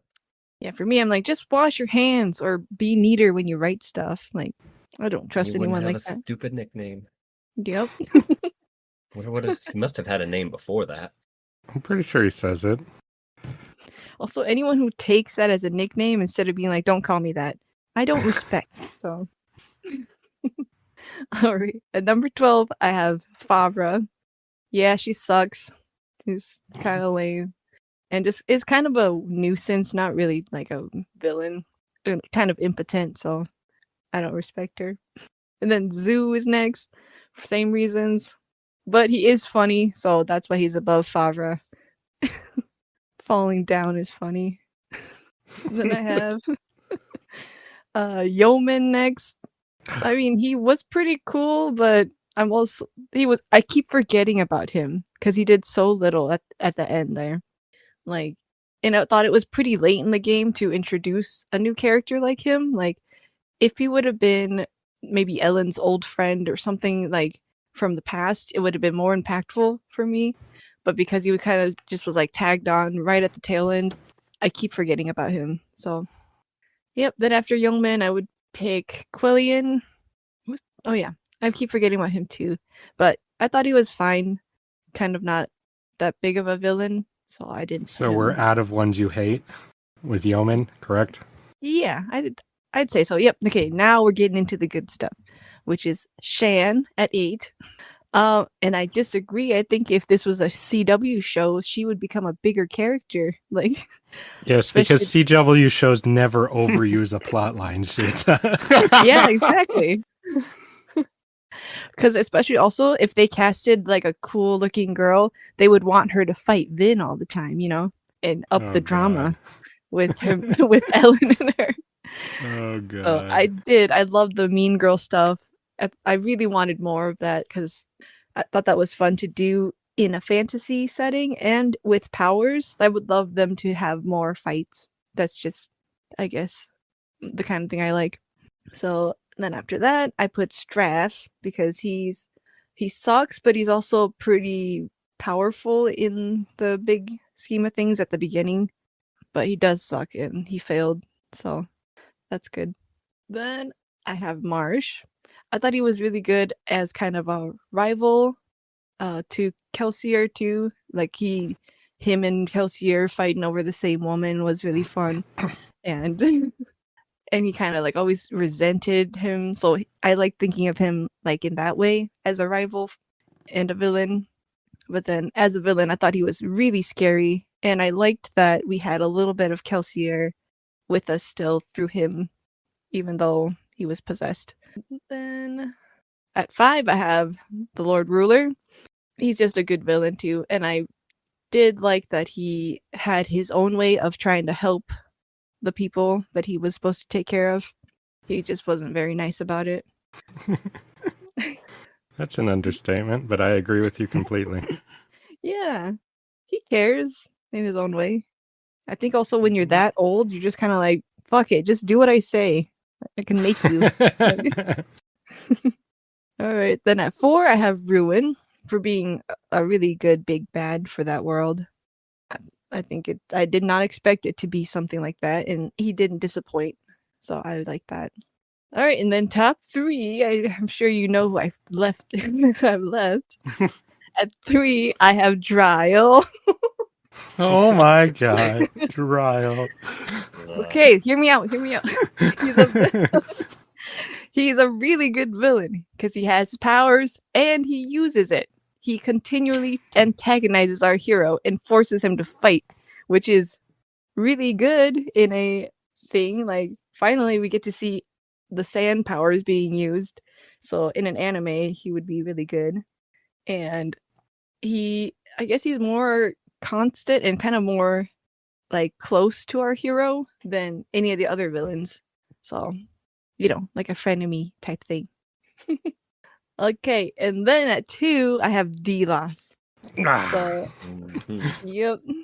So I loved him like all the way until I actually do not like that he had powers and was like a big bad thing.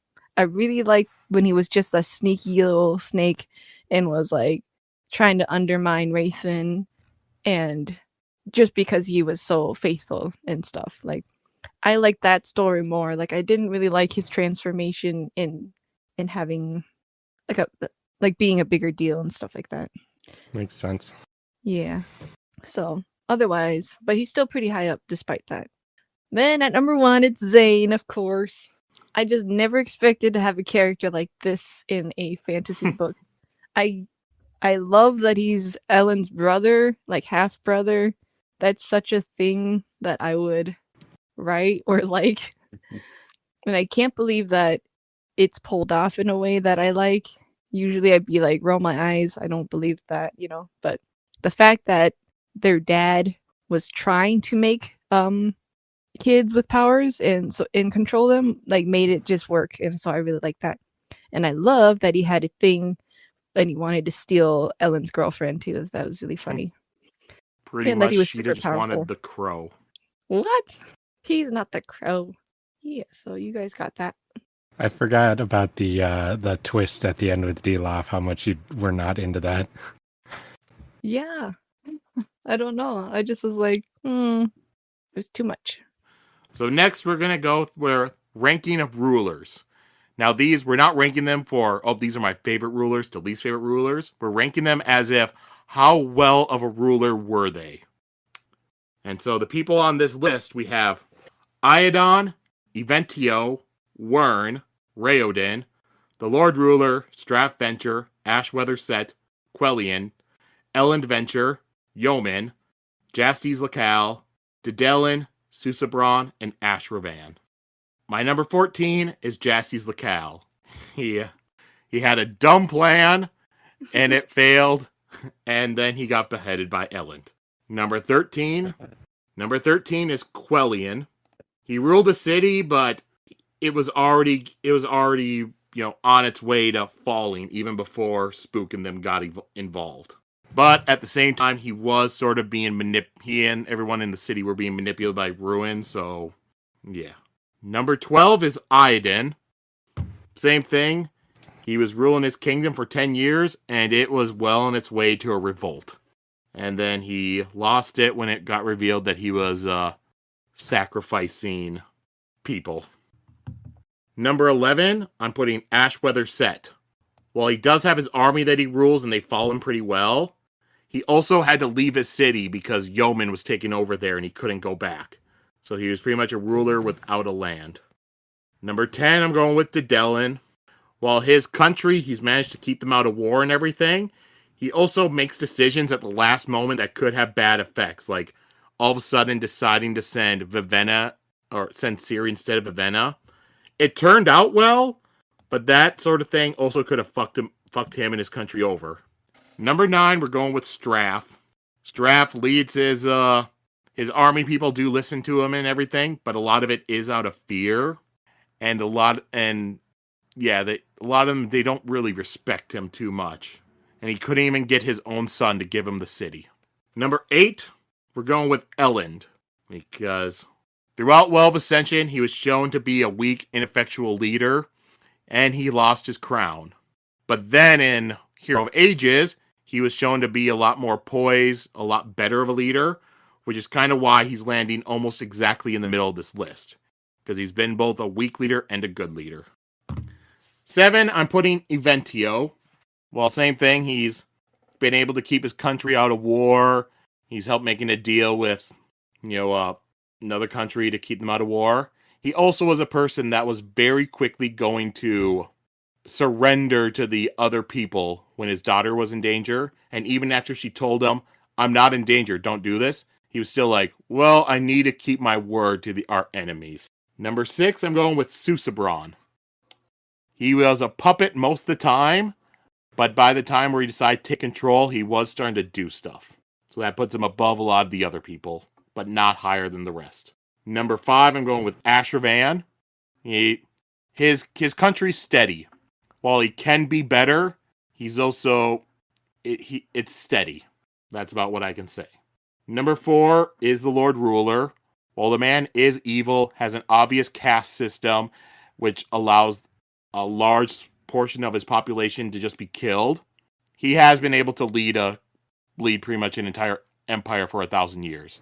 As evil as he was, I'm not judging him on how good of a person he is, just how effective he was as an evil dictator. Number 3 is the Wern Wolfden IV. He has his country going. He's taking over more land, conquering more places. So, same thing as Lord Ruler, kind of evil, but still effective as an evil leader.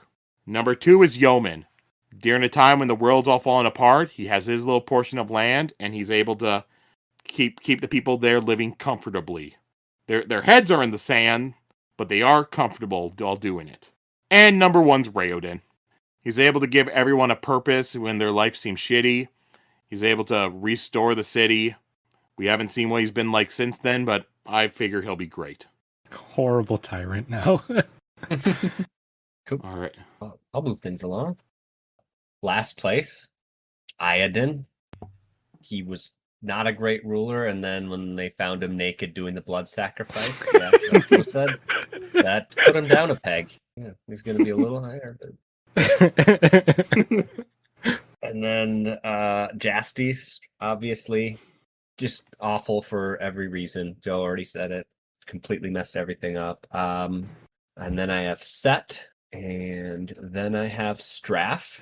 I think he was effective at some things, but I think he wasn't always doing what was best for his people, and I was incorporating that and not just being a good leader for stability, but also thriving.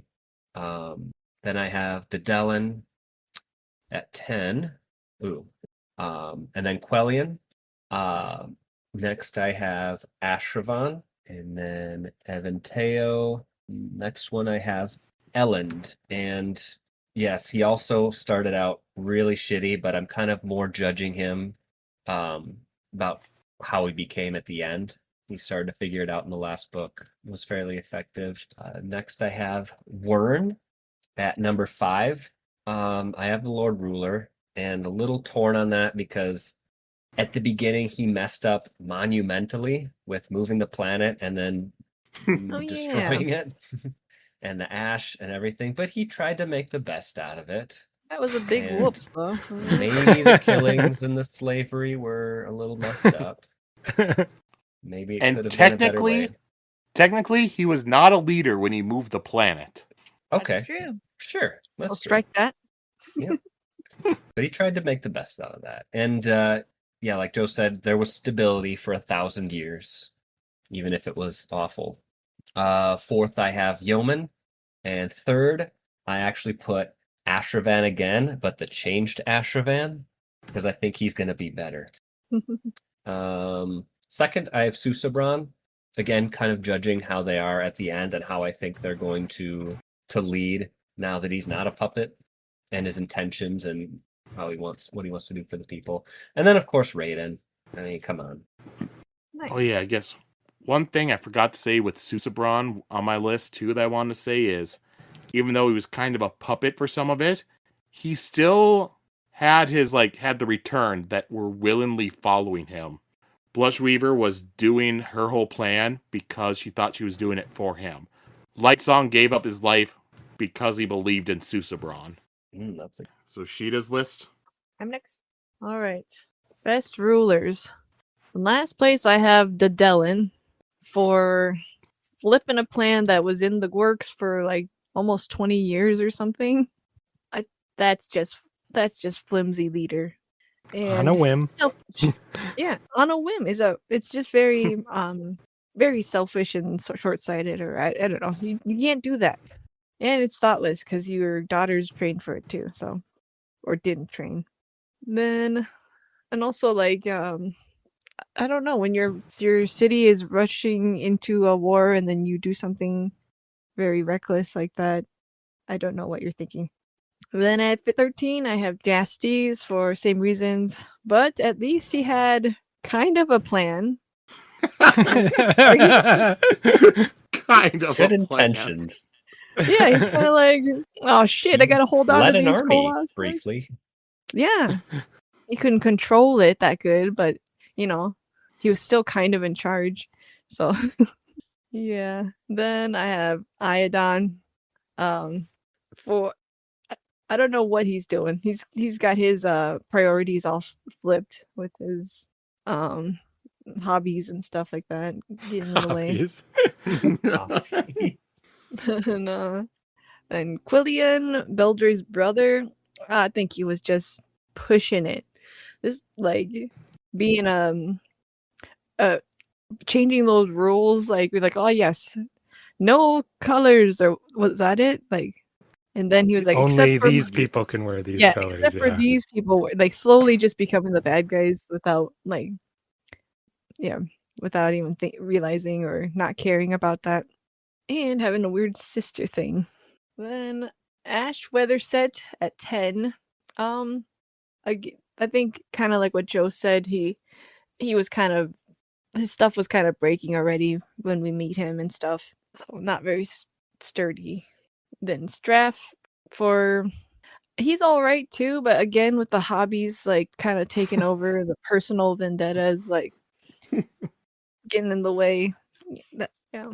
Wern, I don't know much about him, but he seems pretty strong and scary in his world, so I'm gonna guess he's pretty good at his job. Then Yeoman, Ellen's friend, I mean, pretty smart to kind of hole up and continue business as usual somewhere, and like have people want to go there. I thought that was smart of him. And yeah. Then Eventio, same. He seems alright too, just kind of vanilla of a ruler. Then at 5, Sesebron, for wanting to be a good guy and stuff. He could easily be like evil and more selfish and stuff, but I was suspicious of him at the end there, but he ended up being a pretty nice guy, which is really fortunate. Then at 4, I have Ashravan, good intentions too, and then now with his new soul, hopefully better. Then 3, I have Lord Ruler for having his shit together, like having it work at least the way he needs it to. I think it's so funny that he built his world to work for his needs. Like, I'll just put these towers of sorrow around the town so that like to get him, to do what I need them to do. Like, just playing with the entire world, like to do his purpose of like keeping Ruin locked up. Like, damn the consequences of everyone and their happiness and standard of living. Like, I like that. Also, like seeing what a hundreds of years person would do in a world. I thought that was interesting. Then Elend, his heart's in the right place, and I appreciate him trying to have a democracy or something like that in that time. Even though it was just dreams, but he got it at the end, or he didn't actually. He gave up on that, but it's admirable, and I think in a different world he would have been pretty good. Then at 1, I have Raoden again because he's just the best. His optimism and kindness brought together a group of dejected, cursed people and got them freaking farming and singing Kumbaya together, even though they are so cursed. Like, I think that must be some powerful leadership powers. Like, yeah. So best ruler. All right. I didn't think I'd hear the word kumbaya on these ruler lists, so. Alright, I gotta do my rulers. In absolute last place is Jastes. He's an absolute moron. He was not meant to be a ruler. He just grabbed a bunch of monsters and said, "Oh, I've got a plan." He's a fucking idiot. Lost his whole kingdom. Moron. After that is Dedelin, because I'm like, he's got this little shithole little kingdom over in the corner that, you know, they kind of like, it's their trade routes, it sounds like, that keeps them what they have in the treaty. And then all these years, he's done absolutely no work to plan how he's going to keep his kingdom going once this treaty runs out, except for the one pretty stupid already plan of giving your daughter away, that it turns out that there was like shit happening in the capital that would have led to maybe them going to war. But like the king in that capital, they were able to convince to not do that. He didn't even like try diplomacy with them, didn't try anything. And then just last second changed the plan. Just completely stupid. Then Straff Venture, because he was just a noble. He was never a real leader. He was just a guy who was born into it and then thought he had any right to. And like, I think somebody said that he just ruled through fear, you know, just nothing. Then we have Quellion for trying to introduce communism into a feudal system. That's never going to work. That's fucking stupid. You know, they're not going to go to that. And then having it go down all the exact paths that communism always goes down anyways, or he just gets it pulled at the top, and being manipulated by Ruin, which, you know, you have some sympathy for, but Spook was able to realize it. Next we have Ash Raven. We don't know a lot about him, except we hear that he started out with some idealism, and then he turned it into kind of a he didn't play off any of the idealism, so he's just a weak man, you know, not a true good ruler. And then, you know, you say, oh, she put a thing in him, but that's not him. That's some kind of fucking homunculus abomination. After that, we have Eventio. Who is Eventio again? Serene's father. Serene's father. Oh, so who's Dedalin? That's Syrian Venice father. Oh, okay, yeah, okay. I always mix those names up because they start similar. Eventio, I'm like, sure, he seems fine, except that he gives up everything for his daughter at the end. That's one of the weakest ruler moves. I don't want to be ruled by a ruler who's like, fine, you can take over everything, you can come through just because you have my daughter hostage. That's the most pathetic king thing I've ever seen. I would have him hung publicly, personally. Then we have Susabran, because he was just a puppet the whole time. He's been alive for how long? Was it like 500 years, 50 years? How long was it 50. again? Yeah, 50 years. Even so, 50 years. And in all that time, he never put together that he was being manipulated. I don't care if he's been like groomed since he was a child. Like, and to be so powerful and just trust everyone and trust everything they're saying until he's told otherwise. I believe it, but I believe that he would not make a good, strong ruler. Then we have Ashwetter Set. Somebody said that he just lost his kingdom, and then he desperately comes over to take this one. He doesn't really have a good plan to do it, and he goes into the center of the city and has all his troops killed by one Mistborn all of a sudden. Like, come on, a smart leader would have been able to go against that. Then we have Iadin. You're all giving Iadin shit, but he did keep it running for 10 years, is all I'm saying. And yes, it was falling apart at the end, but there were a lot of external factors to that as well. But you're all getting him shit for his ritual sacrifices. This is a magic world, for all we know. That's what's been keeping things going this whole time. Like, prove it wrong and we'll see. I don't know. I'm just saying, you're writing him off a little too quickly. Shouldn't judge so quickly. It's just a knee-jerk reaction, I guess. Exactly. For all we know. Hold on. Let's hear his side of things. After they deposed him, everything went to shit very quickly. That's all I'm saying. If he would have finished that sacrifice, for all we know, Delof and Wraithen would have just died right on the spot, you know? Oh my god, so we're gonna see a POV from him being like, no, I just need to sacrifice this innocent person. Well, except that the one they stopped was meant to take down Serene. And she was a threat to his power. So that's all I'm saying. Anyway, and right after that, Elantris gets restored. Next up, we have Elend, who's similar to the citizen. He tried to introduce democracy to a feudal world, which is just fucking stupid. They're not prepared for that. You can't just jump from like that system to this system. It won't work. And he did it very shittily. like very, very shittily by giving everyone the ammo to depose him. In the next book, he is a bit better, but like he's more of a general than a leader in the next book, in my opinion. Like, and like, here's the thing. He's marching towards this yeoman's town and he says, no, I've got a feeling this is the wrong thing to do. I don't want a leader like that. I want him working off very specific things he thinks of, not vague feelings, even though it is in character.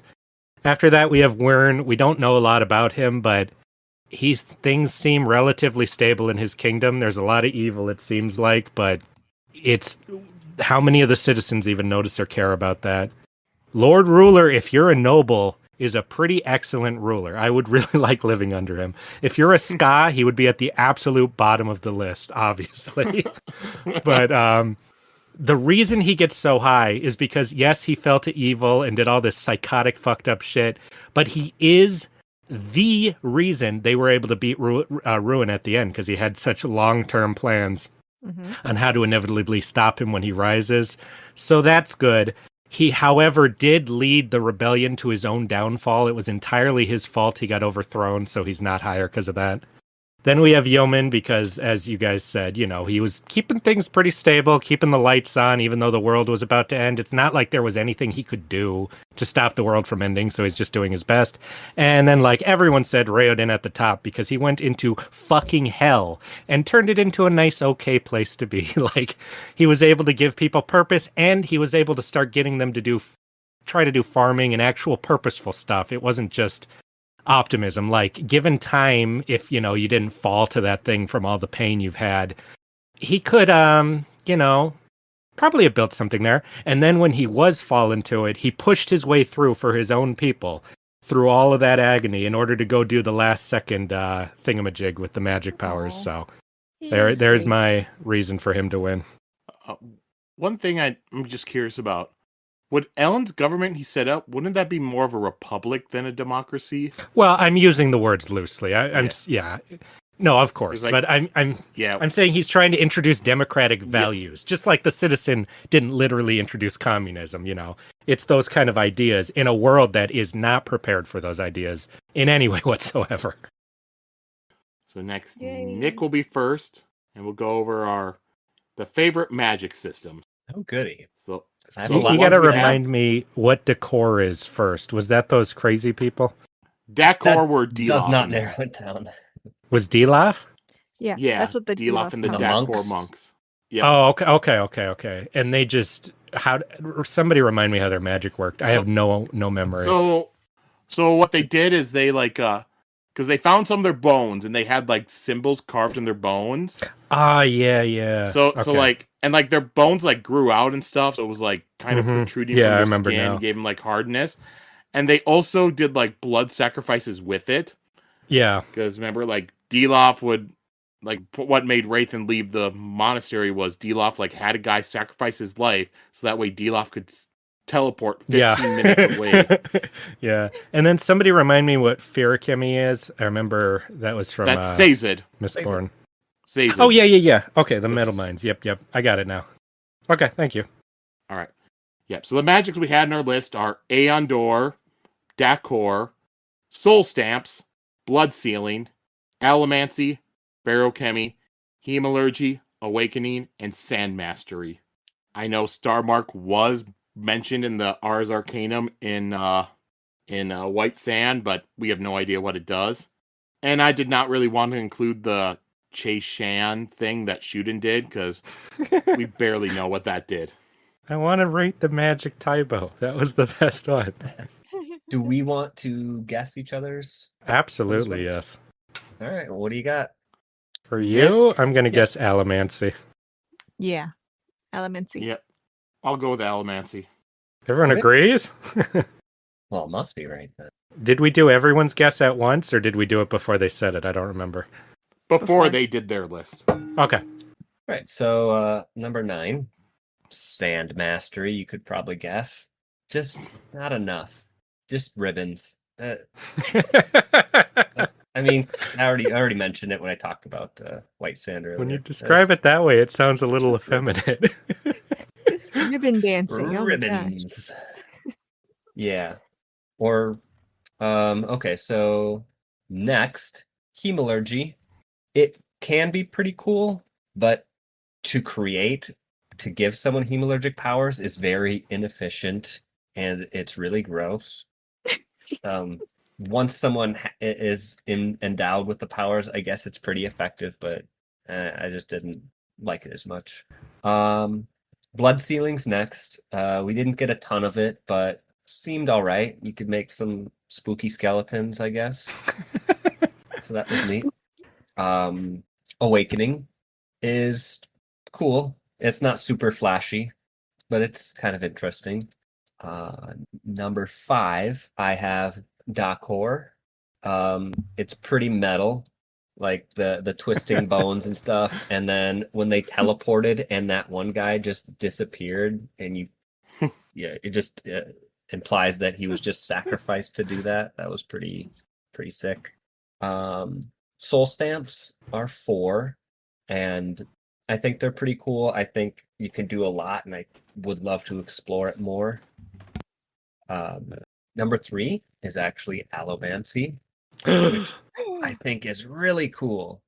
I do, but I mean, for all the obvious reasons, I think.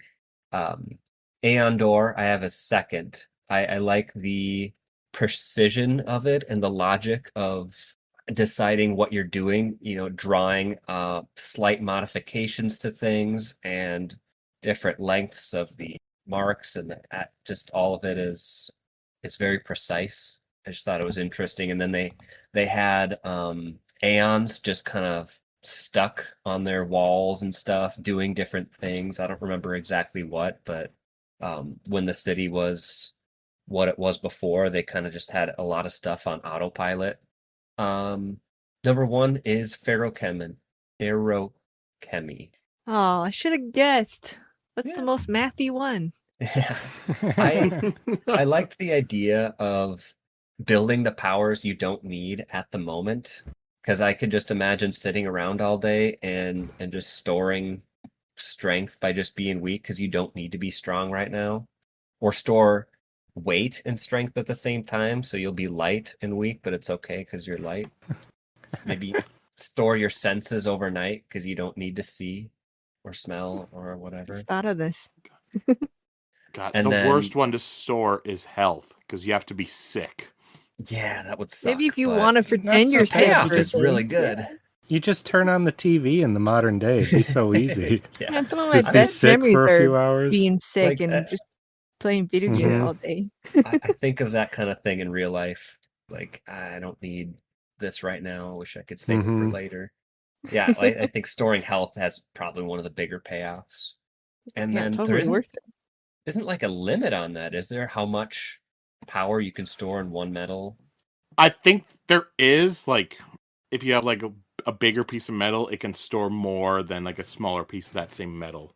Which Yeah, is I'd why, store like, one up and put it in a Yep. cabinet, and then take another one out, start storing on that for a rainy day, Yep. Got a whole efficient Just like spend a system. full year doing nothing but that. Yeah, I you're loved when set Sazed for- had that. He's like, oh, I've been saving all this for a while, and then he uses it. It's Yes, super cool. yeah, that was really cool. Yeah, I liked. He got super heavy and super buff. Yeah, that's me. nice. All right. So next would be Sheta going next with her magics list. Okay. Any guesses before I start?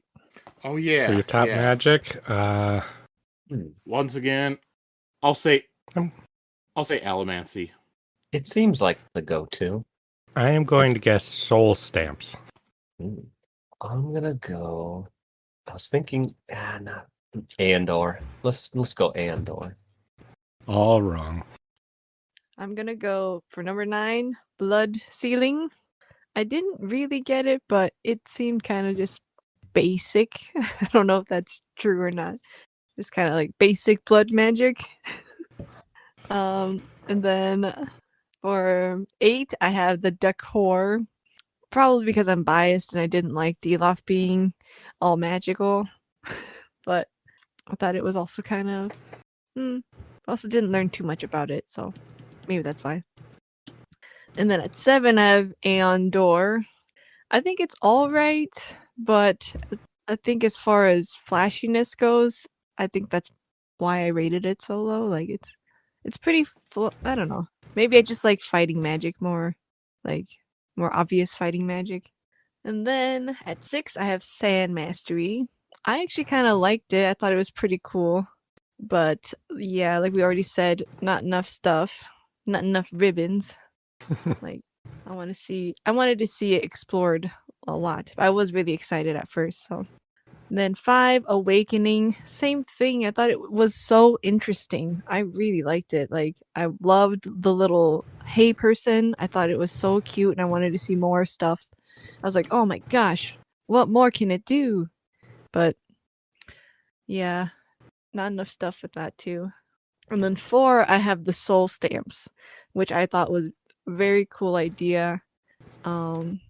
It's kind of unique. And then at 3, I have Ferrokemi.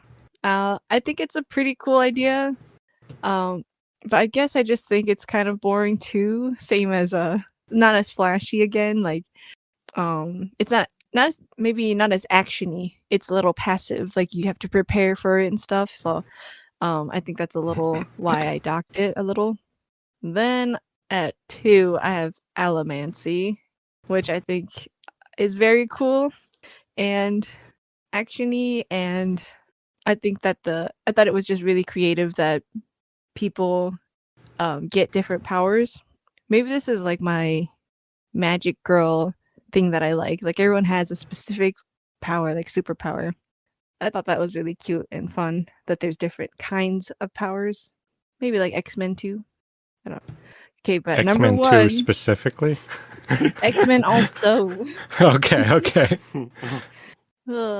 Like you have like mental power people and then like physical power people. Actually, that's a little more like One Piece. So yeah, I just like categorizing things, I guess. Okay, yeah, but number 1 is hemalurgy.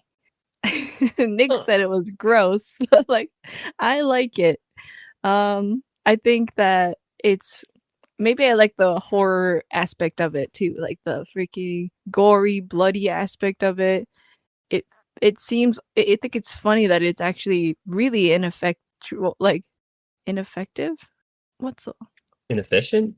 Yeah, inefficient. Yeah, that's it's really inefficient and stupid. Like they just kind of hammered stuff together and like Frankensteined it to work.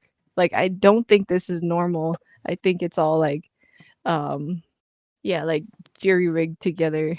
So I think that aspect's really funny and interesting because you get a lot of messed up, experimented stuff. So I like that aspect. So yeah, that's my number 1.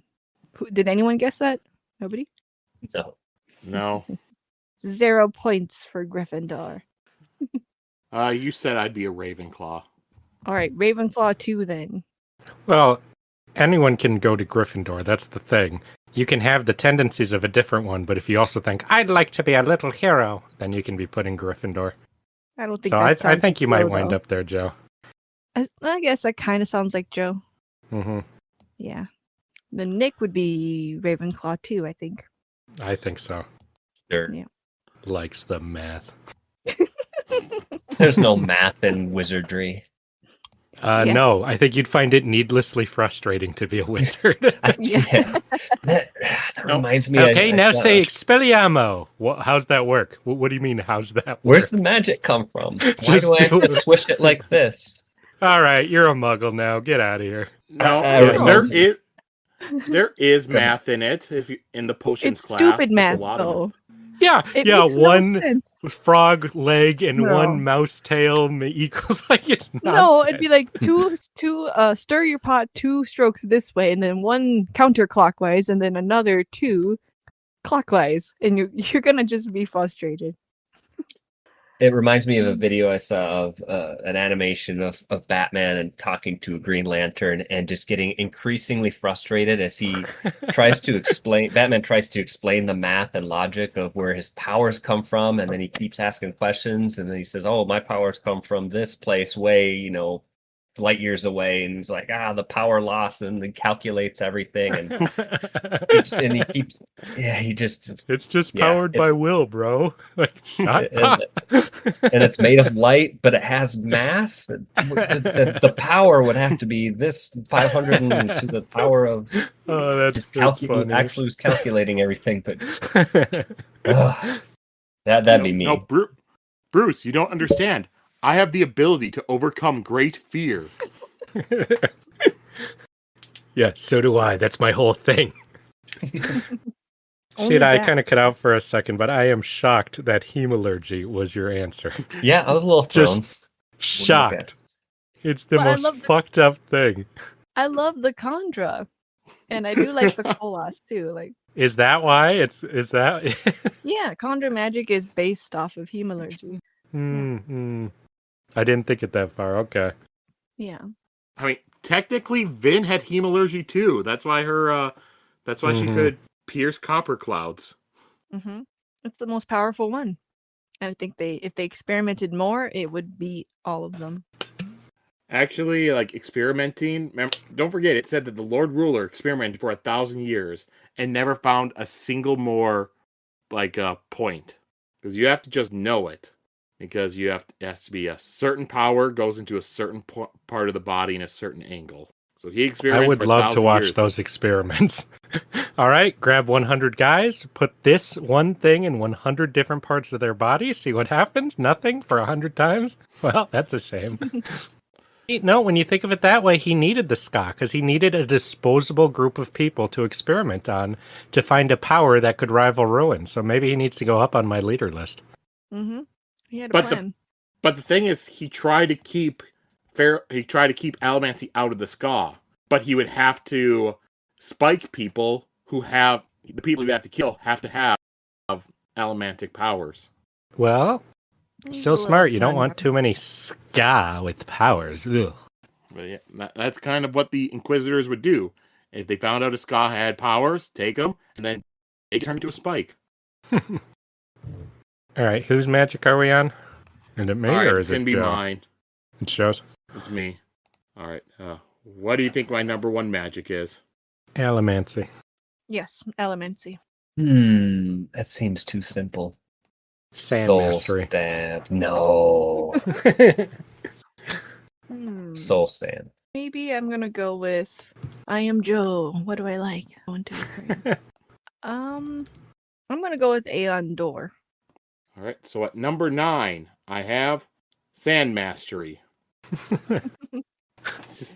It looks kind of pretty in a comic book, but when you think about it, compared to everything else, it's pretty basic. You make ribbons to attack people and to lift people up, and that's kind of about it. Whereas most of these other magics, they have multiple different ways they can be used, but Sand Mastery is most of the time just the same. Don't forget, Number it makes 8. you thirsty too. Oh, yeah. Yeah. It makes you thirsty. And that's one thing where, speaking of that, luckily Brandon Sanderson made a change to it. Because originally, another part of the power is if you were strong enough with it, you could use sand to create water. Which meant that he had a way where if you're strong enough, you could literally just erase the only weakness of the magic. So it was wait, would you be able to use the energy to make the wand the amount of water you'd need to drink to do that in the first place? My thought that exactly. was the point. Yep, that was the point of it is you use it to make water, that way you can get water back so you don't dry out so fast. It literally got rid of the weakness of it. Can you get more water than the amount of energy of water that's taken from you to do it? That's what we're saying. Yes. That might be the most useless power ever if you couldn't. That would be funny. I guess you could make it for somebody else then, so that'd be something still. But yeah, he got rid of that because that it just negated the point of the weakness in the magic. All right, number 8, I have D'accord. I do think it's interesting, but it's just we don't get to see much of it. We just get to see it at the end of the book. Number 7, I have Blood Sealing. Same thing as D'accord. It just comes in so late we don't get to see much of it. But you can make skeletons that fight, so that bumps it up. Number 6, I have Soul Stamps. They're cool. You can change things about yourself. You can change different walls and stuff. if you need to like escape someplace, you can be like, oh, there's a door here now, and then it makes a door in the wall or a hole or something. So it's pretty cool. Number 5, I have Hemalurgy. It's bloody, it's gruesome, but it's also cool. Number 4 is Awakening. You can do some pretty cool things with it. It's pretty in-depth because you have all the different things like the lifeless, awakening clothes, and then Nightblood is also an awakened object. Just quite a bit. And then you have the different heightenings and stuff. Just a lot that goes into that one magic system. Number 3 is Ferrochemy. I enjoy it. It's a net neutral. You don't gain or lose anything because anything you give up, you get back later. Pretty cool fighting system. Pretty cool other stuff you can do because you can store mental speed so you can think faster later. You can store wakefulness so you can stay awake longer. Some pretty cool stuff you can do with it. Number 2 is Allomancy. Probably the magic system we've gotten the most in depth out of all of them since it was through 3 books. And it has pretty good defensive stuff with it, pretty good offensive stuff with it, mental stuff, just pretty well rounded once you have all the power. And number 1, as Sheta guessed, it's Aeon Door. Yay! I think it's pretty cool. The fact that it's tied to the land, having to make the land when you're drawing the stuff, and the more somebody studies and learns, the better they'll be at it. And it's technically probably like the strongest magic system out of all of it, because if you know enough about Aeons and what they do, you could literally do anything with them. All right, now Justin's magic. What was the guess? Justin.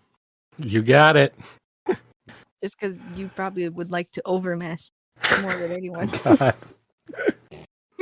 Okay, so I'm going to guess. It's not Soul Stance, it's not Awakening. I'm going to say Hemalurgy. Yeah. Except that you weren't quite sure if you remembered what that was for a moment. So I feel like that might not be first if you were having trouble remembering. Okay. I will pick Hemalurgy because I think he would remember the Inquisitors, and I think he liked them a lot. So I'm still going to go with it. I'll stay with what I've said the last few times I've been wrong. I'll go with Allomancy. does anyone even like Allomancy? Like, Yeah, just All right, second. at the worst, we have Allomancy. No. At the absolute bottom of the bottom, we have Sand Mastery. Because they are like, oh, there's all this sand, we're going to do sand magic, and then they use it to make ribbons? What the fuck are you talking about? Like, I would have liked it so much better if they were just, like, zipping sand around them, the sand wasn't glowing. Sand wall, sand tornado. Yeah, like, what's his name in monsters. Naruto, that would have been so much cooler. Dara. Or, like, even if they just did the metals where they could move it into little bits or something. Like anything involving the sand and not some weird glowing ribbon. That's so and also, true. I thought the overmastery was bullshit. I did not like that. Like, they're like, oh, you only have this part. Oh, actually, there's this overmastery that nobody knows about. I'm like, nobody knows about this? Like, nobody played around with their magics? Yeah, I no just one didn't believe overmastered it. by themselves in their room. Are you kidding me? Yeah, yeah. These teenage boys coming to time, not overmastering. Are you kidding me? Yeah, that's a lie. Anywho, next up we have Blood Sealing, which you'd think I'd like it because it's about taking people's blood and doing weird magics and raising skeletons, but it's not really explored. Like, maybe if there was some weird shit we learned about, I'd be more into it, but as it is now, it's just, I don't know. You're not even using your own blood. It's not that cool. Then we have Awakening. I was always so skeeved out by the soul aspect and by the whole breathing colors thing. I was never sold on any of that. It's weird to me. I like the idea that you can amass it from other people. I think that's cool. And I like that you can make little puppet guys and make little dead squirrels run around. But other than that, I'm not that into it. Then we have Soul Stamps, which I am into. Kind of like Nick was saying, I do have a little trouble too believing the concept of it. Maybe if it was explained more. I like the idea of having all these nice things, but they're all fake, though. That's really fun. But again, it's weird. Then we have Decor, which was the one I didn't remember. It was Decor, which was the bone one. I think it's pretty cool to inscribe shit on your bones, but it's also kind of gross. Like, when their bones get all big like that. I don't know. That's one that if it was explored more, I think would be cool. Andor, I like the imagery of drawing around, but I don't know. I kind of have trouble with the "it's your homeland" thing, that seems a little weird to me. You know, maybe I'm just not thinking of it right. Then Ferrochemy, which is awesome because you get to store stuff. And if you think about all the ways you could use that one in the real world, like I said, just watch TV for 24 hours and you're going to have the next 24 hours, you're going to be like a god, you know? It'd be awesome. Then next we have Allomancy because it's super cool. I actually do like the rule aspects of this metal does this does this, and how he thought out all the different ways that they work differently from each other. And I love the imagery of just running around, tossing coins at people and shit, and jumping around on coins, pushing yourself off stuff. That's cool. And then number 1 is Hemalurgy, because it's the bloodiest, most horrific, fucked up, violent one. And I really like the idea that it's not good. It's literally evil magic. It only takes and destroys. It doesn't create anything. Like it's probably like the definition of evil magic, you know? And that you've got to like put a fucking spike through a dude's heart while he's pinned to another dude is the craziest shit ever. When I read that section, I was like, what the fuck are you talking about, man? So I loved it, and I hope to get a story where the protagonist uses it someday. That would be fucking awesome. Yeah, you're like, someone will die and bleed for this magic. Like, Technically, we did read a story where the protagonist used hemalurgy with Vin. You know what I'm saying. I want them to specifically be like, okay, we need this power, so let's get this. I'm sorry, guy, we have to sacrifice you in the most torturous way possible in order to give me this power so I can fight this guy. I think that'd be so awesome. nice. All right. So next, I wanted to do the shipping, but oh god, it's supposed to be Sheta first, but Sheta's the one that's most into the shipping, so I think we should save her for last. What? Okay, sounds good. Sheta, you're the grand finale. Don't be upset. So yeah, but everyone's gonna say their stuff, and then I'll just be copying them. Yeah, I'm sure you'll be copying us for sure. Definitely. I think we're all going to go pretty light on our reasonings too, since there's so much to go through, and we just don't care as much. You guys are. I will have very little depth on this.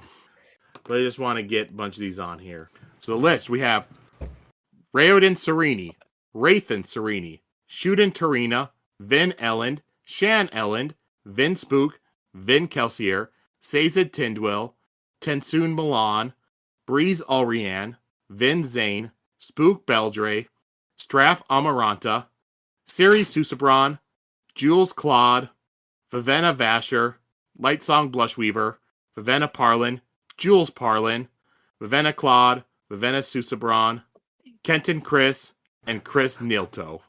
Why the fuck is this the longest one? There are 23 ships. There's so many Half combinations. Of that is fucking nonsense. Yeah, Joe, you didn't get every combination possible. I'm gonna need some more options here. This was quite hard to keep track of. Yeah, and the hard thing, I had the list, and Sheeta's like, oh no, you did not put this one in there. It's like, ugh, fine. Next time we do this, don't worry. Not all these will stay in here forever. Some of these will be kicked out in the future. A lot of them will stay. Some of them will not stay. I'm still mad you didn't put love triangles in here. Oh god. Ooh. Right? Next time. All right, so we'll start with Justin. Are we gonna guess your favorite ship? All right, yeah. I guess we can guess the favorite ship. For Justin, guess the favorite ship. I'll guess Vin Elend. That's basic. Oh, wait, no. Siri Susabron. That's what I'll guess. Ooh, that's a good guess too. But I'm gonna guess Raoden Serini for you. Vivenna Vasher. Ooh, that's a good guess too. All right, Vanilla Justin. I gotta go first. Okay. Yep. Well, start off. No explanation needed. Vivenna Claude, Jules Parlin, Straff Amaranta, Jules Claude. Those are the garbage ones. After that, we have some less garbage than others, clearly. Yes. I think the funny thing is they're garbage, but one of them's canon. Well, two of them are canon. Yeah. Canon is a strong word. Ship is a strong word for those. Continue. Okay. Then we have more garbage. Vin Kelsier, Shan Elland, Vivenna Susabron. That's the garbage. After this, you have things that are not total garbage. There's something, at least. We have Chris Nilto. I just didn't care about them. Vin Spook. Never gonna happen. Never wanted it to. Tensoon Milan. Not fleshed out at all, so I wasn't that interested. Vivenna Parlin. She blew it. She had no chance. Shuden Tarina. I don't even remember Tarina's character. Kenton Chris. I'm for that one. We're getting to ones I'm almost for. Actually, this one goes below that one. I mixed up. Before Kenton Christ, Vin Zane. I'm not 100% against it, but never going to happen. Now we're at okay ones. Kenton Chris. Lightsong Blushweaver. Wraith and Serini. Never going to happen, but I think it's an interesting... They had chemistry. Then Vivenna Vasher. Nope, we're not. Then Vin Elland. I like them together, but I'm not squealing in my boots whenever they're hooking up. Now we're at the top 5. Spook Beldre. I liked them a lot. I'm glad Spook got a girlfriend. I thought it was interesting she had powers. Breeze Ariane, another unexpected, weirdly messed up, borderline illegal happy ending. Then Sazed Tyndall for top 3. That was a sweet one. I think everyone liked that. Then, very close, but Siri Susabron. I liked their relationship quite a bit. I liked her opening him up and him actually liking her. I hope that once he goes out into the world and meets other women, he'll still like her. We'll see. And then top 1, which is the best one, Red and Serini, because they have so much in common. Mm-hmm. Super canon ship, no weird-ass ship war shit, just nice and normal. And I thought it was absolutely hilarious that they got married and thought he was dead, but were weirdly in love still. So there we go. Nice. Yep. Justin, I'm 3 for 3 for you. Are ya? Yeah. Wait, you did make the promise that if she'd have got them all right, then you'd owe her $20. Yeah, oh, right. fuck, Justin did I? Yeah, Justin, that was your idea. Well, shit. I guess you win, Sheta. Well, no, because we still have the... We still have a couple more. Other... Yeah, other care. Yeah, but you can't guess those ones. They don't have categories. That's why it's harder. I guess really you're know right, the person. Changing, moving the goalposts. Right. That's not fair. Yeah. I want my $20. All right. Next, do we want Nick to go? Yeah. Who's more disgusted by the ships? That's who I want to go next. I just have a feeling Nick's will be more normal. Then mine will get a little bit weirder, and then Sheeta's will be weirder. All right, we'll let him You're get probably right progressively about that. weirder then. Okay. We don't know. Maybe Nick's a freak. All right. So Nick's top 1, I will guess Sazed Tyndall. Ooh. All right, Nick. I'm gonna guess Vin Elland. Yep. Okay. Bottom. Go through these obvious reasons. Vivenna Claude. Vin Kelsier. He was like her dad. Nick, I think you're just doing my list backwards.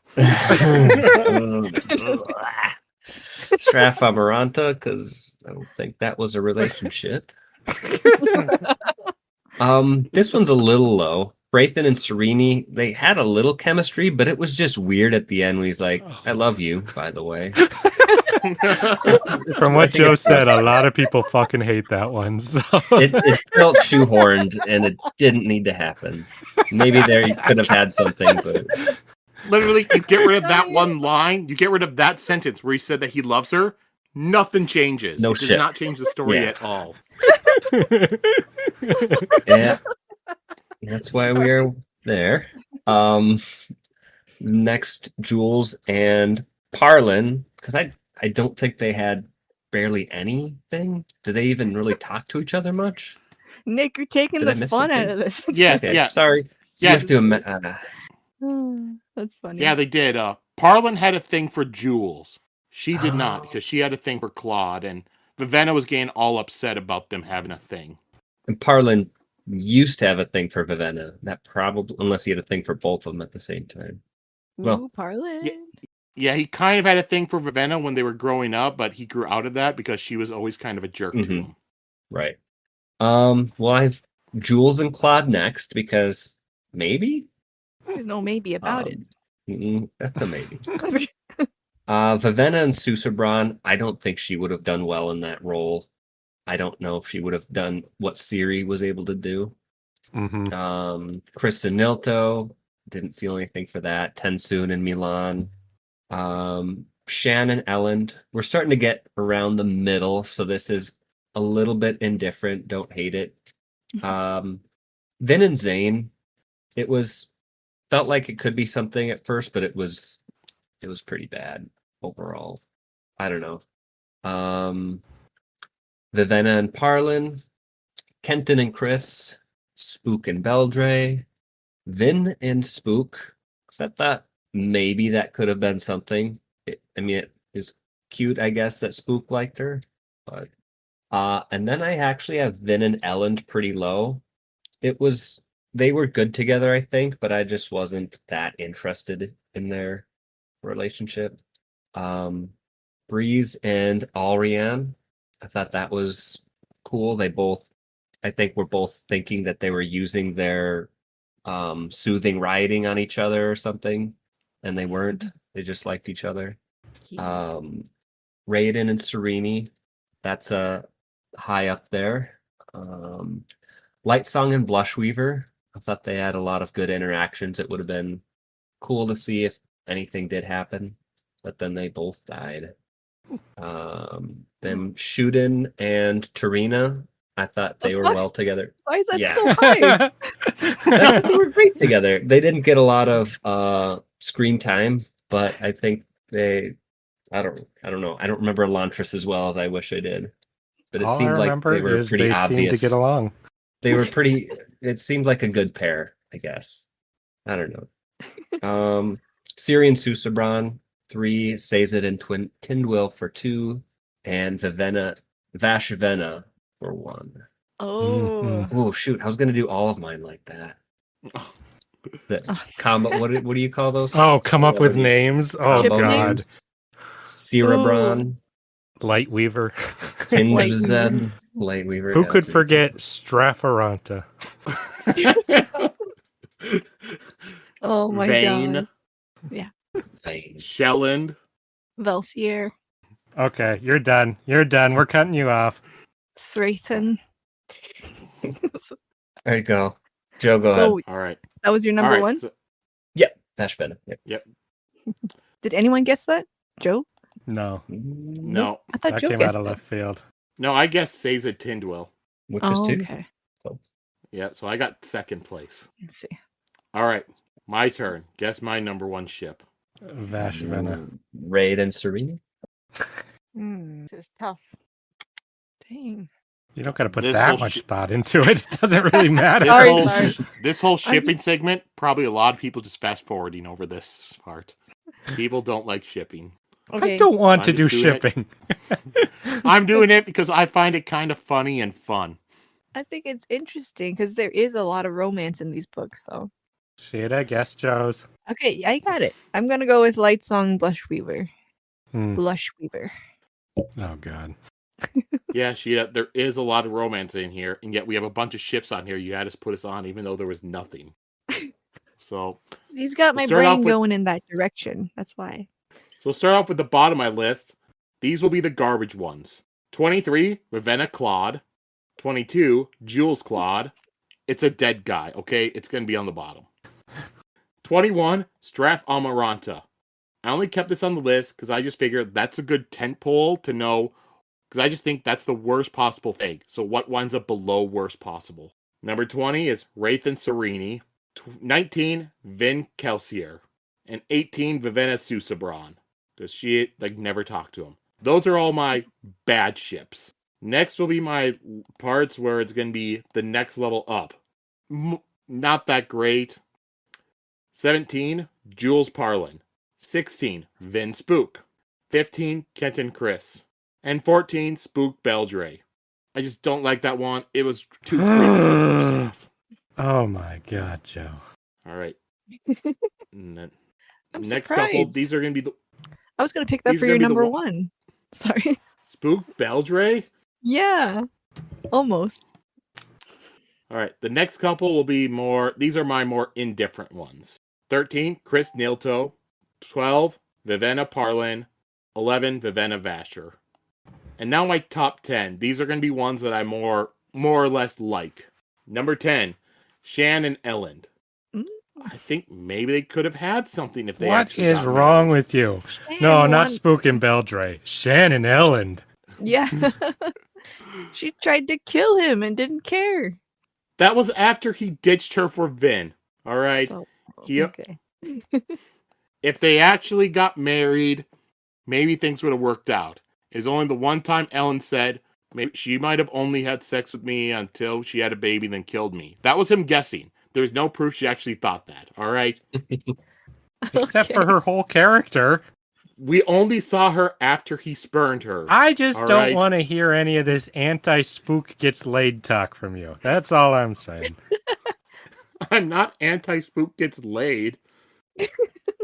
I thought the romance with Beldre got a little bit better after he kidnapped her. Before that, it was creepy. All right, back to my good ships. Number 9, Vin Zane. Aha. Number I 8, do like Shootin' Tarina. Number 7, Tensoon Milan. I know technically he's supposed to be like a father figure to her, but I still kind of liked it. They're not human. It's fine. Technicality. Number 6, Vin Elend. A lot of it I find kind of cringy, but some parts of it are all right. Whoa.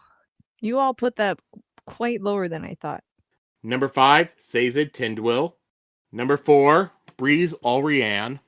Remember the first time I read it, once she showed up the first time, first thing I wanted is, all right, I want them actually to become a couple.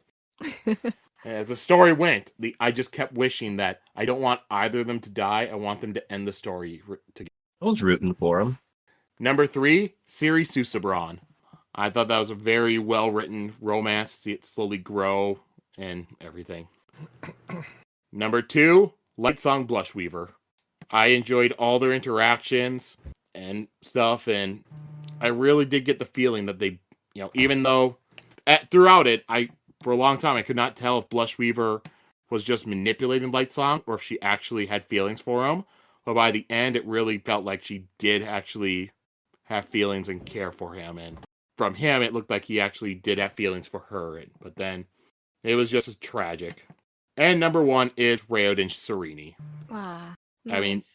they're people, they managed to fall in love with each other twice. So romantic. Yep. That's fair. All right, Sheta, do we need a trigger warning here before you start speaking? Sure. Oh, If you guessing have a Sheta's weak number- constitution, are under a certain age, or are currently pregnant, please leave the room right now. Yes, this is the 18 plus area. Just Mhm. skip ahead. Don't hold back. This is your time to shine. Oh my god. All right. I don't like all this Guessing- build-up. My guess is number Build 1 up, the will most be Vin vanilla Kelsier. list. What's that? I have Vin Kelsier for number Rashida. 1. Okay. Rashida. I feel like it's Vin and Zane. It's gotta be, right? Gotta be. Or something just really weird. Yeah, I'm going Vin X Zane. That's the safe choice. Or Vin Sane. Vinsane, that's a good one. Oh my gosh. All right, answers are locked in, so I'll begin.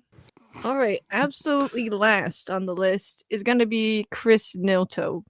I don't even know what's up with that ship since we barely got anything. Like, what are her feelings for him? She does cry when she reads that letter, but is it just because he's dead? Like, we don't know how much she knows him or liked him. And the fact that he was alive and he didn't even say hi, that was rude. All right.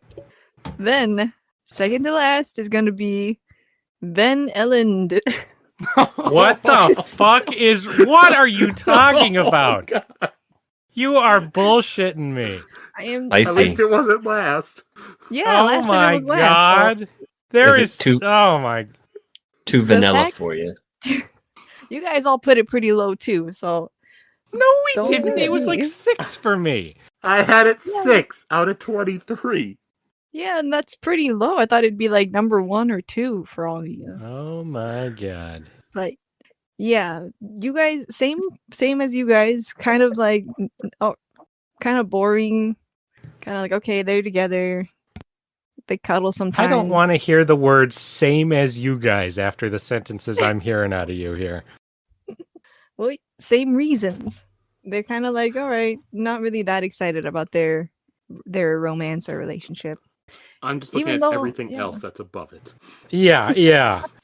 I guess it started off really strong. I liked the meeting at the ball and the having him be like a noble and her a ska. Like it was a lot of potential. So I think that's why I don't like it, because it just did not live up to what I was hoping. So then 21, I have, oh no, don't hate me, Raiden and Serene. I have it this low. What? I don't know why I put it this low. I mean, I guess same thing. It's kind of just, yay, they're really in love with each other and they'll always find each other or something.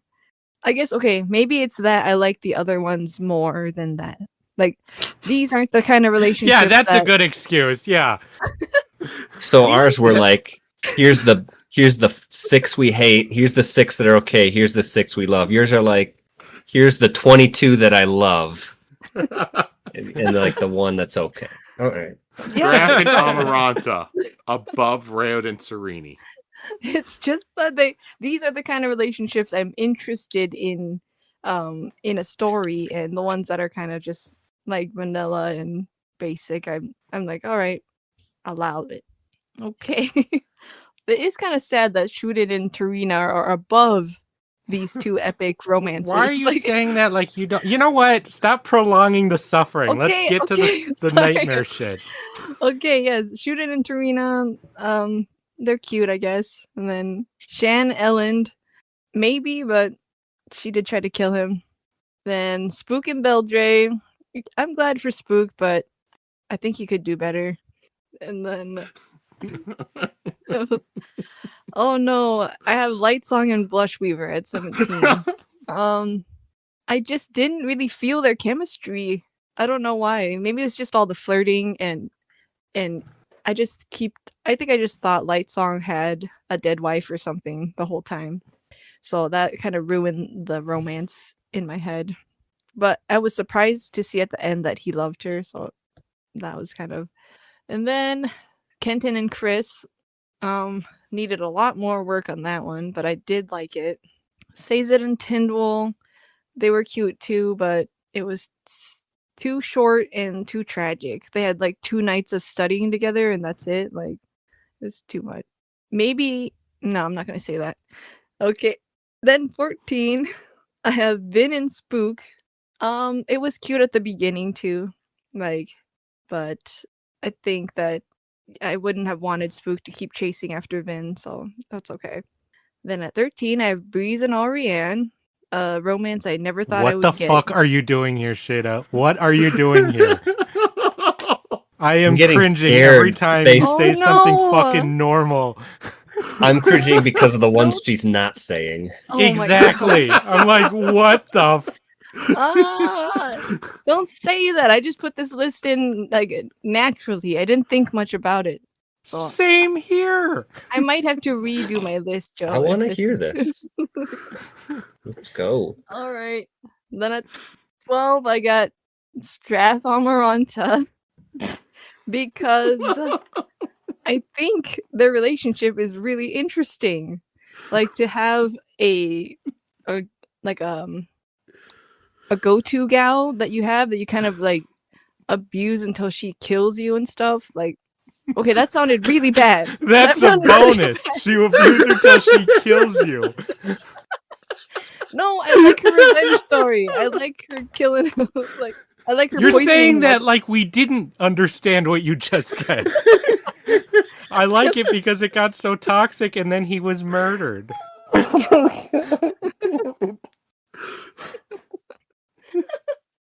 Okay.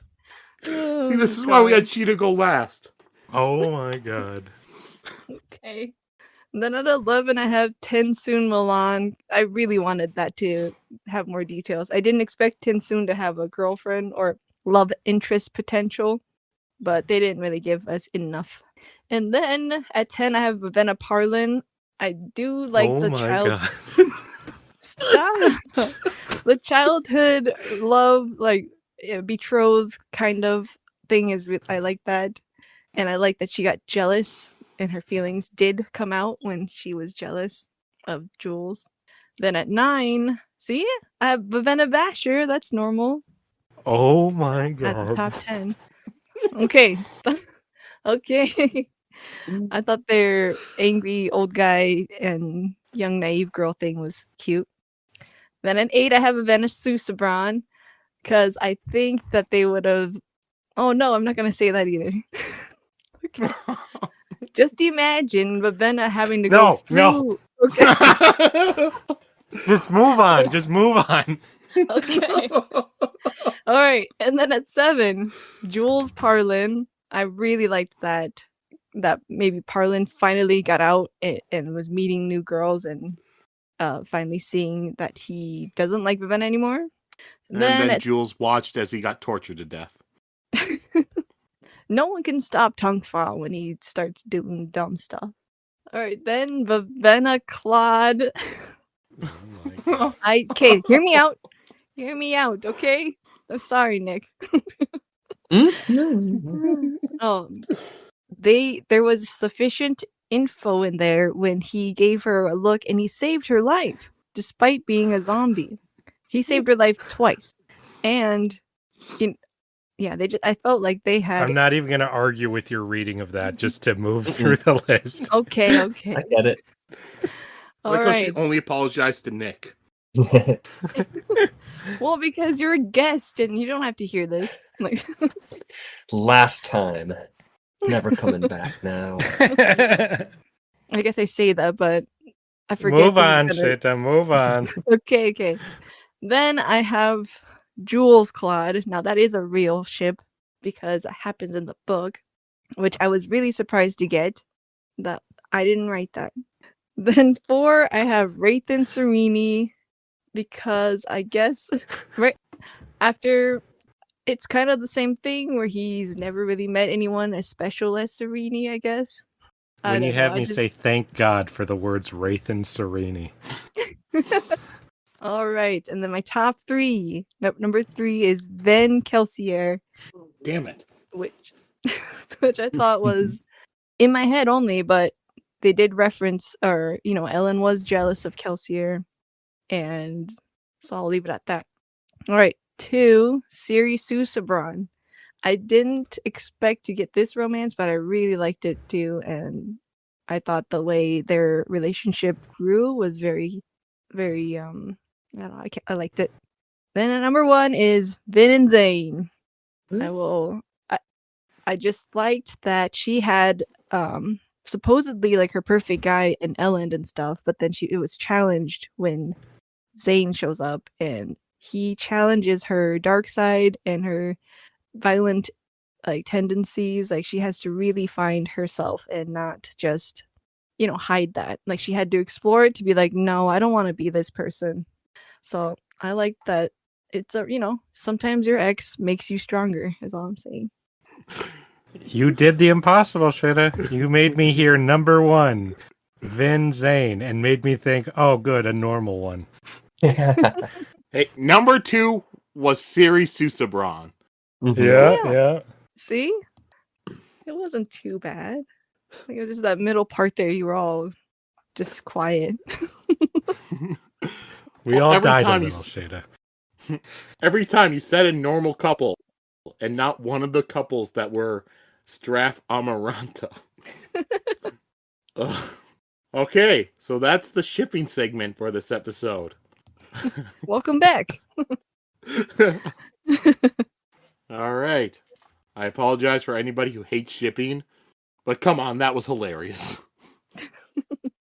All right. So next we have our last 3 categories will all be categories where they're not going to be ones where we had a list that we ranked. It was ones where we all came up on our own. So we'll have Sheta go first this time. It's going to be top 5 favorite moments. All right. My top 5 favorite moments. Should I go the 5 last? and 1. Okay. All right. Then I really like when Vin describes her powers as her being lucky in the beginning before she learns it's allomancy. I just always remember that part where she's just an orphan being trapped with these bad guys and feeling like there's something special about her. I really like that. I think it's really cute. And then at 4, I really like when Vin and Ellen meet for the first time at the ball. I think it's just written exactly how I imagined and wanted it to be, where she meets somebody, and yeah, it's just really idealistic and cute for how their relationship grows in the next 3 books. So, But I mean, not that cute. Like 22 out of Cute 23. enough.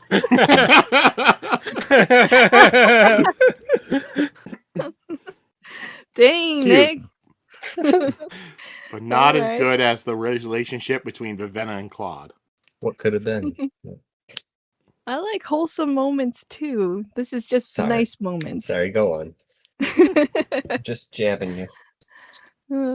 Okay. Well, number 3, I have when Susabran starts communicating with Siri with his little chalkboard. I loved that scene. It was just, I guess I just really fell in love with the characters at that point, and that they were gonna actually build a relationship this way was really cute too. Number 2, cute. And then number 2, I have Zane flying down from the sky and revealing himself to Vin as the stalker that has been secretly following her. I thought that was so emo of him. So like dramatic, I guess. And that was the moment I fell in love with that character too, because I'm like, wow, you stalk her for a couple weeks and then you introduce yourself like. Then at number 1, it's when Ven takes matters into her own hands and stops the annoying stalemate that's happening, and then makes her boyfriend into the Emperor. I thought that was cool. Probably, yeah, that's my favorite moment. And that's it. Who's next? Next would be Justin. All right, I'm starting with no particular order. The first time we see hemalurgy and what it is when the guy gets the spike cut through him, remind me, was March there as the POV, or was it Yes. just vague? Yep. Okay. And if Yep, I that was recall, you get to see a little bit of how he's starting to kind of be manipulated by and feel like this is a good, beautiful thing. I thought that was all very, very interesting, but also all weird. Next up, I'll have the first time Ciri enters the God King's chamber. And he's just this bizarre, creepy, dark figure in the corner that she only catches a glimpse of his eye before she kneels down and then is there all night. I thought he did such a good job capturing what that would feel like from her perspective, to have this oversized monster thing like about to do whatever it wishes to you, but you're sacrificing for your kingdom. I thought that was done really well, and that was really scary. Next, I'd say when they learn that the texts have been changed, that all the things written down have been edited over time, and they start to piece together that they're being manipulated horribly right before Vin unleashes the thing and everything goes horrible. I just thought that twist is the wrong word, but I thought that was such an awesome part.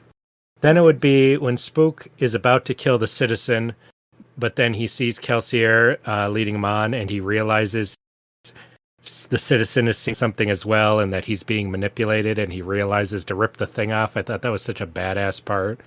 That's pretty good too. Mm-hmm. And then lastly, best part in the entire series, and you kind of touched upon it, Sheta, it's when Vin comes down from the sky, chops Strap and his horse in half straight down the middle, forces his next guy to just kneel before her or she'll kill him to make him loyal to Ellen. I thought that was the most badass shit I ever saw. So that is my top 5. All right, my top 5 moments. Number 5 would be Raoden showing Sereni new Elantris. As I had before, they were my number 1 ship. I just thought it was cool him showing her the city and her realizing that all this stuff she's been giving to him to try to screw him over, they've been taking that stuff and actually turning it around and everything. Just a good growing moment for them and a humbling moment for Sereni. Number 4, Straff Venture's death. He comes out, it's like, all right, let's go just sweep up this city and take it, and why are the Koloths just hanging out with the humans over there? and then just sees Vin coming, and he whines like, "No, she's not supposed to be here." Then he gets cut in half. Number 3 is Light Song giving up his breath to save Susubron. Just the culmination of Light Song's whole story and everything, and then you just see Susubron, and then just knowing, like, when he touches him and he says, "My life to yours, my breath becomes yours," because then you know Susubron's tongue's gonna heal, he has all this breath, he's gonna fuck shit up, and Light Song just, all book, just being like, what's the point of me dying and stuff, and then he actually sacrifices himself. Number 2 is Marsh ripping out Vin's earring. So that's whole scene where she's on the ground, he's torturing her while he's just been waiting the entire time. Then in his mind, he's just thinking, no, she's Kelsier's daughter. I can't do this. Then he sees the earring and just has been waiting for months, and then just rips it out and ends everything. And number 1 is Ruin getting released from the Well of Ascension. Just that part. Vin goes in there thinking, all right, I can't save Ellen. He'd want me to save the world and let Ellen die. Then she does this, thinking that the man she loves is going to die. And then she just hears, "I am free." And then he's just gone. Something I did not see coming at all. Then all of a sudden there's some sort of weird god entity that was trapped that just got released into the world. And it's just like a, oh, fuck moment. Good stuff.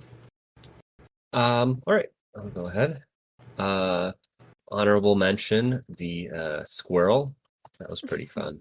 Ah, yeah, the squirrel. How'd I forget him? Animated, yeah, and it did all the things he told it to do. He was a good It came squirrel. back with that. But really, I have an honorable mention actually for Admiral Vey. His long payback con against them. Admiral Delius. Was that Delius? Oh man. Yep, That makes Vey sense. was the Lord Merchant. Merchant, not the Lord.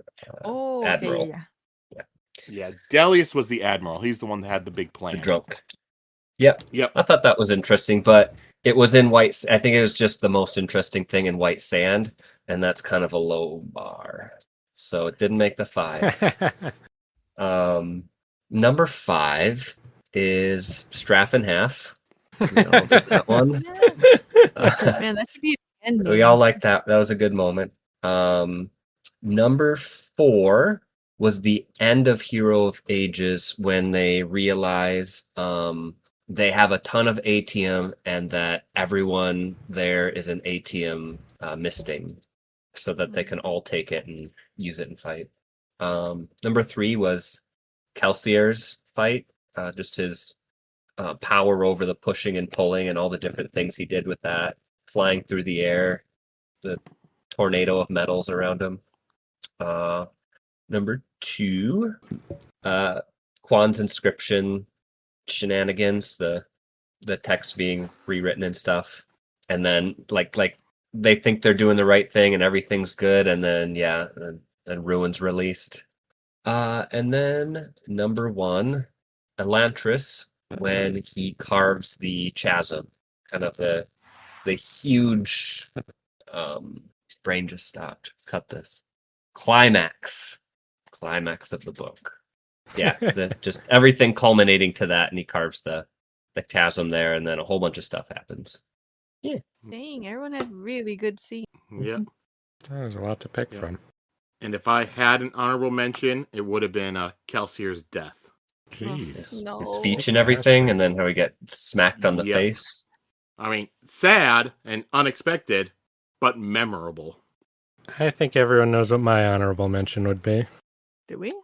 Definitely Siri when they having open that sex with Susaron. chest. When they open that chest and all the clothes pop out. Definitely my honorable mention. Oh my gosh. God. Forgot about Stupid. that.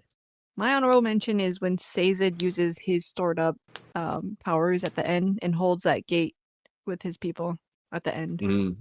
Of Ascension. And then sadly Tyndall dies after that. All right. So next will be Justin going first, and we will do, or Justin went first for the shipping, so we should skip him and we'll go to me, I guess. Okay. For which one? You know. Hottest characters. Oh, thank God. So I guess I'm going first. Should we guess now with top 5 Ariane. hottest characters? Number 1, who do you think it will be? Ariane. Shan. Ooh, Shan Alariel. Blush Weaver. Of course. All different guesses. Wide net there. All right. So mine, number 5, Serini. I mean, the only thing they ever talk about that makes her an oddity to everybody else is she's tall. Besides that, she seems pretty good looking. And I'm kind of taller, so it'd work. Number 4, Shani L'Ariel. Dang, Joe. She makes it on the list. Well, she's a noble woman, so she's probably hot. That is not how that works in any way whatsoever. Is there a part where they said that? I don't know. I just always figured that she'd be better looking. It's all tech stuff, okay? Number 3 is Siri. Number 2, Vivenna. And then number 1 is Blushweaver. Haha. Orion didn't even make the list. I was so Yeah. off base. Orion. Nope. She would probably be 6. But if we had to say what characters I would assume would be hottest, it'd be these 5 above them. I mean, technically, I think Mercy Star is also said to be incredibly hot, but she's in one scene in the book, so I did not really want to. I forgot about Mercy Star. Mm-hmm. She's a little thicker. So maybe not your type. Or maybe it is. We're only doing this hottest 5 characters because Sheta brought it up one time, and it's like, oh, that sounds funny. We'll do it. Oh, you're locked in. Who's next? Next The will world be now Nick. knows. You're making Nick go second? Jesus. Oh boy. Okay. Who do I think he'll put up top? Dude, say I couldn't Blushweaver. even guess. I couldn't even guess. What is Nick's type? Let me get in his brain. Vin. I have no fucking idea what Vin? your type is, so Vin's my guess. This category may be dumber than the shipping. I went a little more objective here. I mean, Okay, I'm but gonna guess Blushweaver for you too then. Oh. She is the hottest one. all right. Number 5, Shana L'Ariel. Number 4, All right. Siri. Number 3, Vasher. Come on. I can say that. He was described very thoroughly hmm Yep. from Look the like some female Harry, perspective, then. too. Number 2, Vivenna. And yeah, number 1, Blushweaver. I mean, she was written like that. I was going to just say the entire cast of Warbreaker for my answer. Probably would have been easier. Well, Nick threw his Susabron number 1 should have been ship up in there. Yeah. Susabron should have been up there too, probably. All right. So it should be Sheta next. What? I'm gonna guess Susabron for Sheta's number 1. Oh, me first. Okay. Sheta's number 1. It's going to be It's way gonna more be- obscure. No, it's going to Or be Zane, yeah. Gotta be. Could be Claude. No. I forbid it. You definitely made the top 10. Vasher. All right, all different guesses, Shita. Wait, so you Susabron, and then you said what? Just Zane. okay, and then Basher. All right. So actually, at number 5, I have Ellen. I know. After the beard? Yeah, No, before or after? I actually don't like the beard. I think I like him more like his princely vibe. Like, Like first book? yeah, first book Ellen probably. But he did get bigger at the end, so well, I would date him and then enjoy his muscles later. That's what I would do. All right, and then 4, Oh my god. I have Rost. Who is 4? 4 is Raoden. Oh, yeah. I think his personality would just be so attractive because he's so positive and so kind. That Is this would be before or after he restores Atlantis? well, yeah, it would be in Elantris too, because that's when you'd meet him. So it's based on the personality wins over yeah, and the I just- chiseled cheeks under the zombie face. yeah, I do like zombie face a bit too. So then at 3, I have Kelsier. He just is very charismatic, and that also adds a lot of points. And he's described as really handsome too. His wife did pick him over his brother, who was taller. So make that what you will. And then at 2, I have Susabron. Obviously, he's godlike and perfect, I guess, physically. His simple brain is kind of meh, but I think his looks make up for it. With And or then- without the tongue. Things are important. Ooh, that is tough. I think, did somebody say that or did I say that? How no it would one needs be- to say whatever you're about to say. No one needs to. Nick asked the question, so He did not ask that question. Go on. it was implied. um, I liked how they communicated before, but yeah, so it would be with or without. Doesn't matter. Yeah. Yeah. All right, number 1 is Zane. Mhm. I guess it's just my type, but I did like that he was kind of a darker Elend, who is my number 5. So that's something. With honorable mention, Glow Up Spook and the Lord Ruler. The Lord Ruler. Yeah, I mean, I think they made him out to be pretty attractive, right? Yeah, I Mhm. think he was, Yeah. if I Yeah, recall. I guess so. Said he Looked was like very Dracula handsome. coming out. Mhm. All right, nice and relatively normal, Sheta. We're all very impressed. Yeah, no clods to be found. No, Claude Where did it and take me for? Spook, but when he was all burned or this weird stuff. Lord Beggar. Yeah. All right, Justin's list. I'm gonna do the same thing and go with Blushweaver as number 1. Yeah, she's Oh yeah, it's just That's written that definitely- way. I would say that other lady, but he forgot her. So But then again, Justin does like Mean Girl, so it could be Shan. I think you're But the we're only going with- one that has a thing for Shan, Joe. Nick had her on his list, That's true. Um. but I'll stay with Blushweaver. Well, now you got me questioning everything. No. He likes boobs. Blushweaver. All right, starting the list. Number 5, Shy. I like the smartness, and I imagined her looking relatively cute. Kind of mousy, though, but yeah. Mhm. Then at 4, we have Mercy Star, who I forgot about, but she was quite ditzy, which I liked. Had that same perfect god look, but kind of a ditzier personality.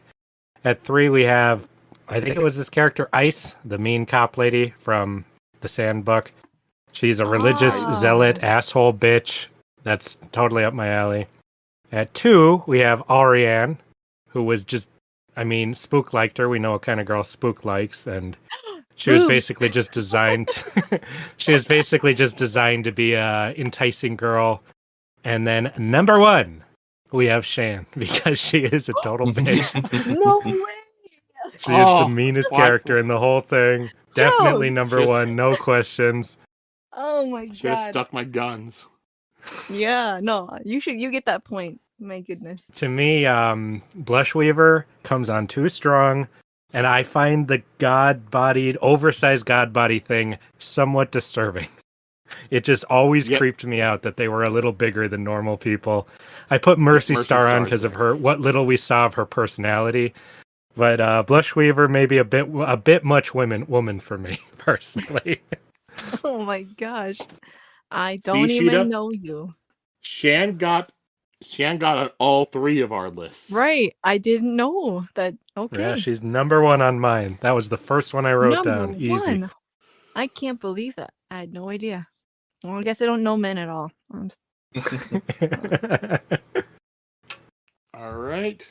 So now we'll do our top 10 favorite characters. And Justin's going to go first. What? I just went first.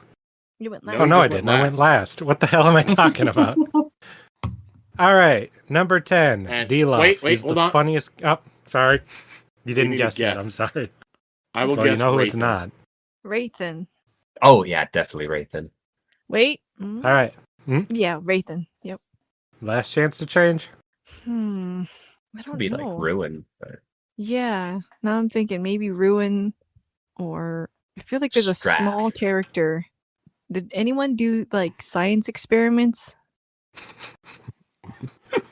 Lord Ruler, kind of. Yeah.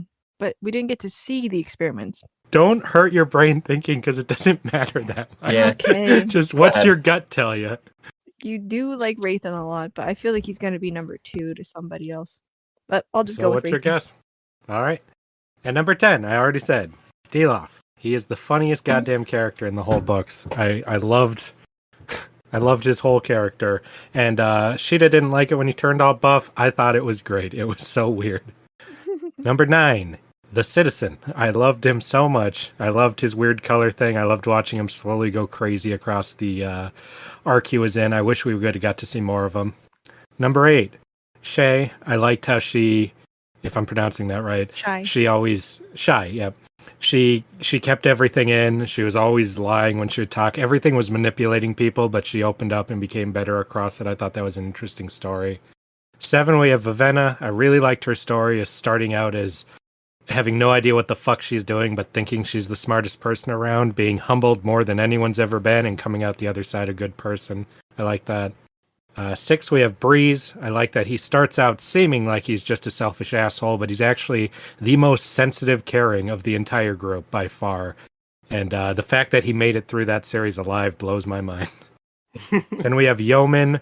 I loved that Yeoman was so deeply religious for the Lord Ruler, believed in him so much, and worked out this whole convoluted way that he could do what he knew was right and maybe have that still be working for it. I just thought it was so interesting that he was built up as such a bad guy, but he was actually, in his own mind, a good guy, just a normal guy trying to do what he felt was right. Number 4, Kelsier, who I just think was super badass right away. I love that he just slaughters nobles without caring. Like, he's not really a good guy. He's just filled with vengeance, but because his mission aligns with those who are suffering, he's held up as a good guy. And he goes through a little bit of an arc about that because he doesn't kill Elend. Then at number 3, we have Ruin, who is just the ultimate... I love that this intangible thing was an actual character. I thought that was very fun. And he was such an asshole. Number 2, we have Sazed, who I always loved his deep beliefs, his spiritual law, like trying to believe in everything, knowing all this stuff, losing his faith, getting it back. His whole arc I really enjoyed. I also thought it was fascinating that he had been gilded. I thought it was really fascinating to have a character like that. And I like that he's a nerdy little guy, but he's like the main character. And then number 1, you may be surprised, is in fact Rathan, who I just thought was the coolest fucking character. I loved that by his mind he was saving this city by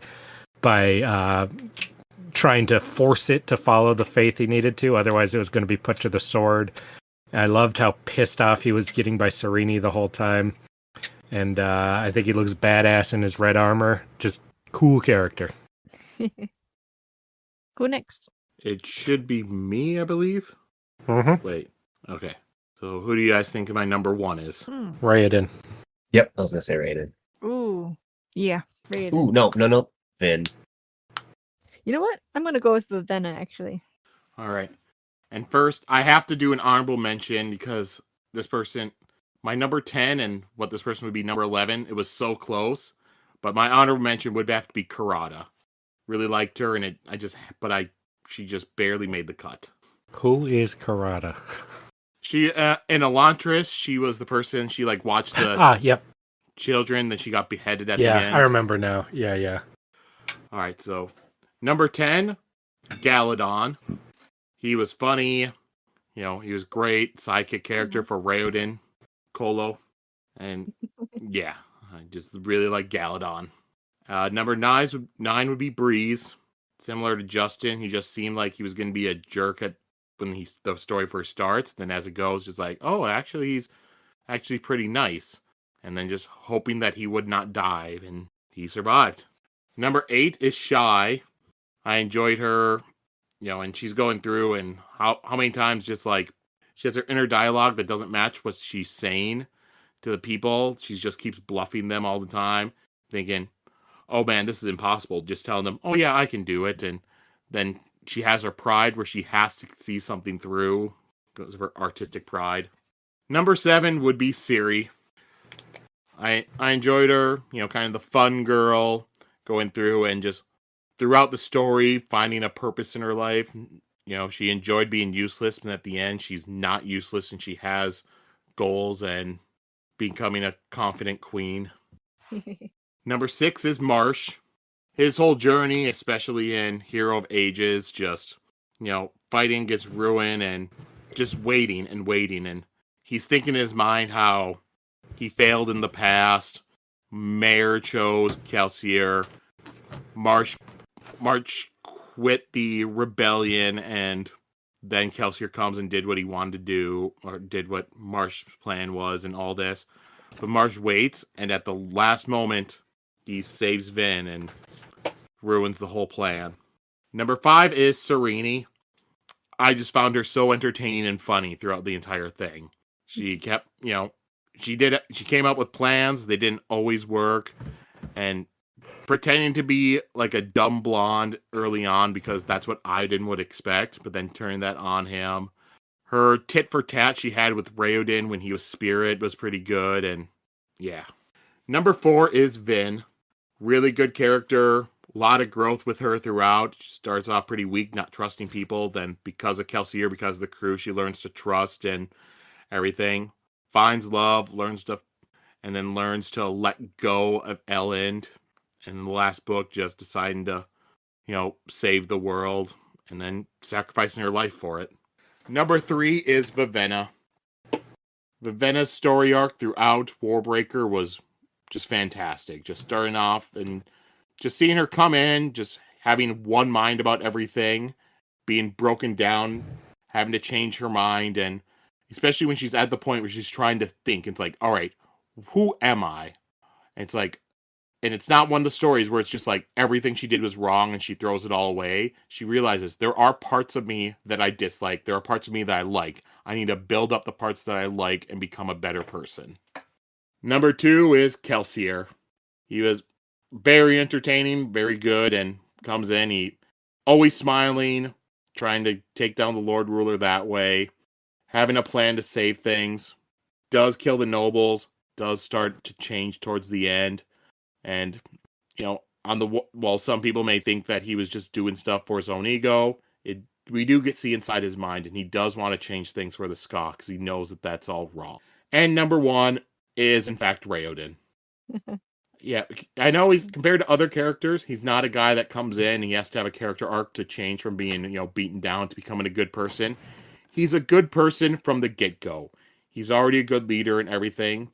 His storyline is about him seeing if he can keep all that goodness, all that leadership skills through a crappy situation.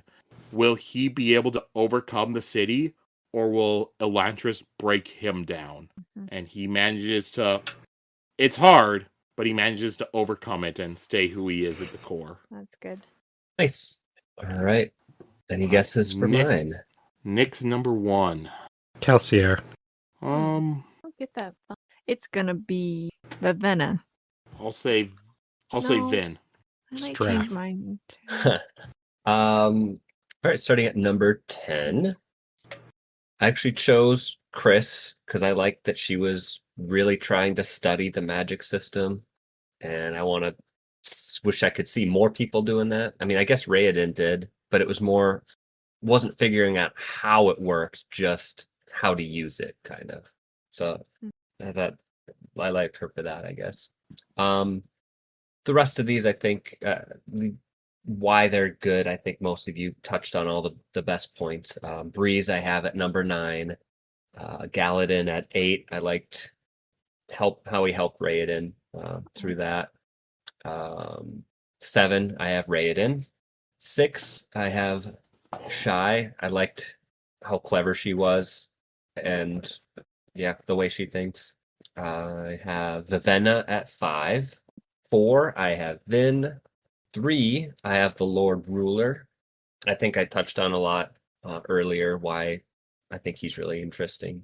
I have Kelsier at 2. And number 1, I have Sazed. Sazed, damn it. Yeah, I was like Sazed. A lot of honorable mentions for this one, too. Oh, yeah. What are your honorable mentions?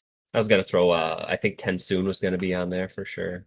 I guess there's at least one honorable mention. I forgot the rest. I don't have an honorable mention. Every character I didn't pick sucks. Sorry, I don't truly believe that. I don't believe that. Yeah, no, my honorable mention is the squirrel. That's my honorable mention. The Mist Wraith from the early part. Oh, yeah! Until I found out that they turn into the Khandra. I liked him better before that. Well, they only turn into Khandra if you give them a blessing. If not, they stay as a blob. Yeah, but still. So we just have least favorite character next. Well, Sheta's got to do her favorites. Oh damn. Sheeta's. Yeah, that too. Okay. Do you guys want to I'm gonna guess? quick? guess Kelsier number 1. I'm gonna guess Zane number I 1. feel like it would be Zane. Yeah. His top favorite characters. Okay, number 10, I have Rathan for being the ultimate simp. Then Oh God. Delof for being a creepy little weirdo with big ambitions. Kelsier for being so charismatic, his presence is missed and nearly ruins the Cosmere for me. And then Siri for having the balls and brains to seize the opportunity to sleep with a hot emperor who is way out of her league. And then 6, I have Tensoon. I just love him. I love seeing learning about Khandra through him, and that he's a little pup. I like that. 15, Spook for being all awkward and talks cute, but is inspired by the people around him and eventually becomes a hero and gets the girl. Zane for being a dangerous, sexy, broody goth boy with daddy issues. And the ultimate, maybe I can change him guy. Then at 3, I have Susabran for being so naive but hot and an emperor. Then at 2, I have Vin for being a violent little badass hero and literally saving her world. And at number 1, I have Raoden, the princely hero of kindness and positivity. He's just probably one of the best examples of like a hero, nice guy. And then honorable mention, I have Blush Weaver for being a super slut with a heart of gold, except towards bitches trying to steal her man. But yeah. Wow, that was very succinct, Sheta. Oh, I do have a second honorable mention, and that's Claude for continuing to be a baller even after death. All right. That's it. Now we'll just do least favorite character. I did not do a list. We just did one, hopefully. And I guess I'm going first, if anybody can guess it. I don't even have a guess. I don't have a guess for anyone's least favorites. No, this was kind of tough, actually. Yeah, it was super tough. Because I wasn't for sure me. what criteria, like the most despicable, most annoying, worst written. Just whichever one you like the least for whatever reason you interpret that as. Yeah. You're just like, ugh. Maybe Straff, I guess. For Joe? Like I said, too many characters. I cannot guess for this section. There's like, I'm going to be guess. surprised by everyone's answer. I'm going to guess one of the 2 background characters in White Sand that you keep mixing up. Ooh, who was the White Sand, her bodyguard that turned out he Bayonne? was Bayonne. Yeah, maybe Bayonne. You hate That Bayonne? was kind of dumb. Well, he was That's like funny. there to kill her, but then he didn't. Go ahead, Joe. No, Nick, you hadn't listened to our top 3 characters. He was on my top 3 and then got knocked off. Oh, really? Yeah. But, yeah, so my least favorite character would be Kenton. Mainly because he's the main character of White Sand, and I just feel like he's like disappointing. He could be a lot more interesting. He could be a lot more interesting, but he just isn't. And yeah, it's like I did not really want to choose like a side character, but he gets a lot of focus, and it's just like he's kind of a nice guy, but not really, and he's trying to help the DM, but the storyline's just not the best. I just did not connect to him like I felt I should for the main character of a story, so that's why I had to put him as least. Totally agree with that. I don't know what his deal is. All right, so next would be Nick. Any guesses? I don't have a guess. You said Bayonne. Yeah, Yeah, Bayonne. you did say Who's Bayonne guessing? earlier. You're projecting. I didn't know his name, so that might tell you. I could just go ahead. Straff. So I was thinking of like the most despicable. I was thinking like Iden or Straff, but I'm gonna go with this hot take because it's probably gonna get the most heat. I think I might go with Sereni.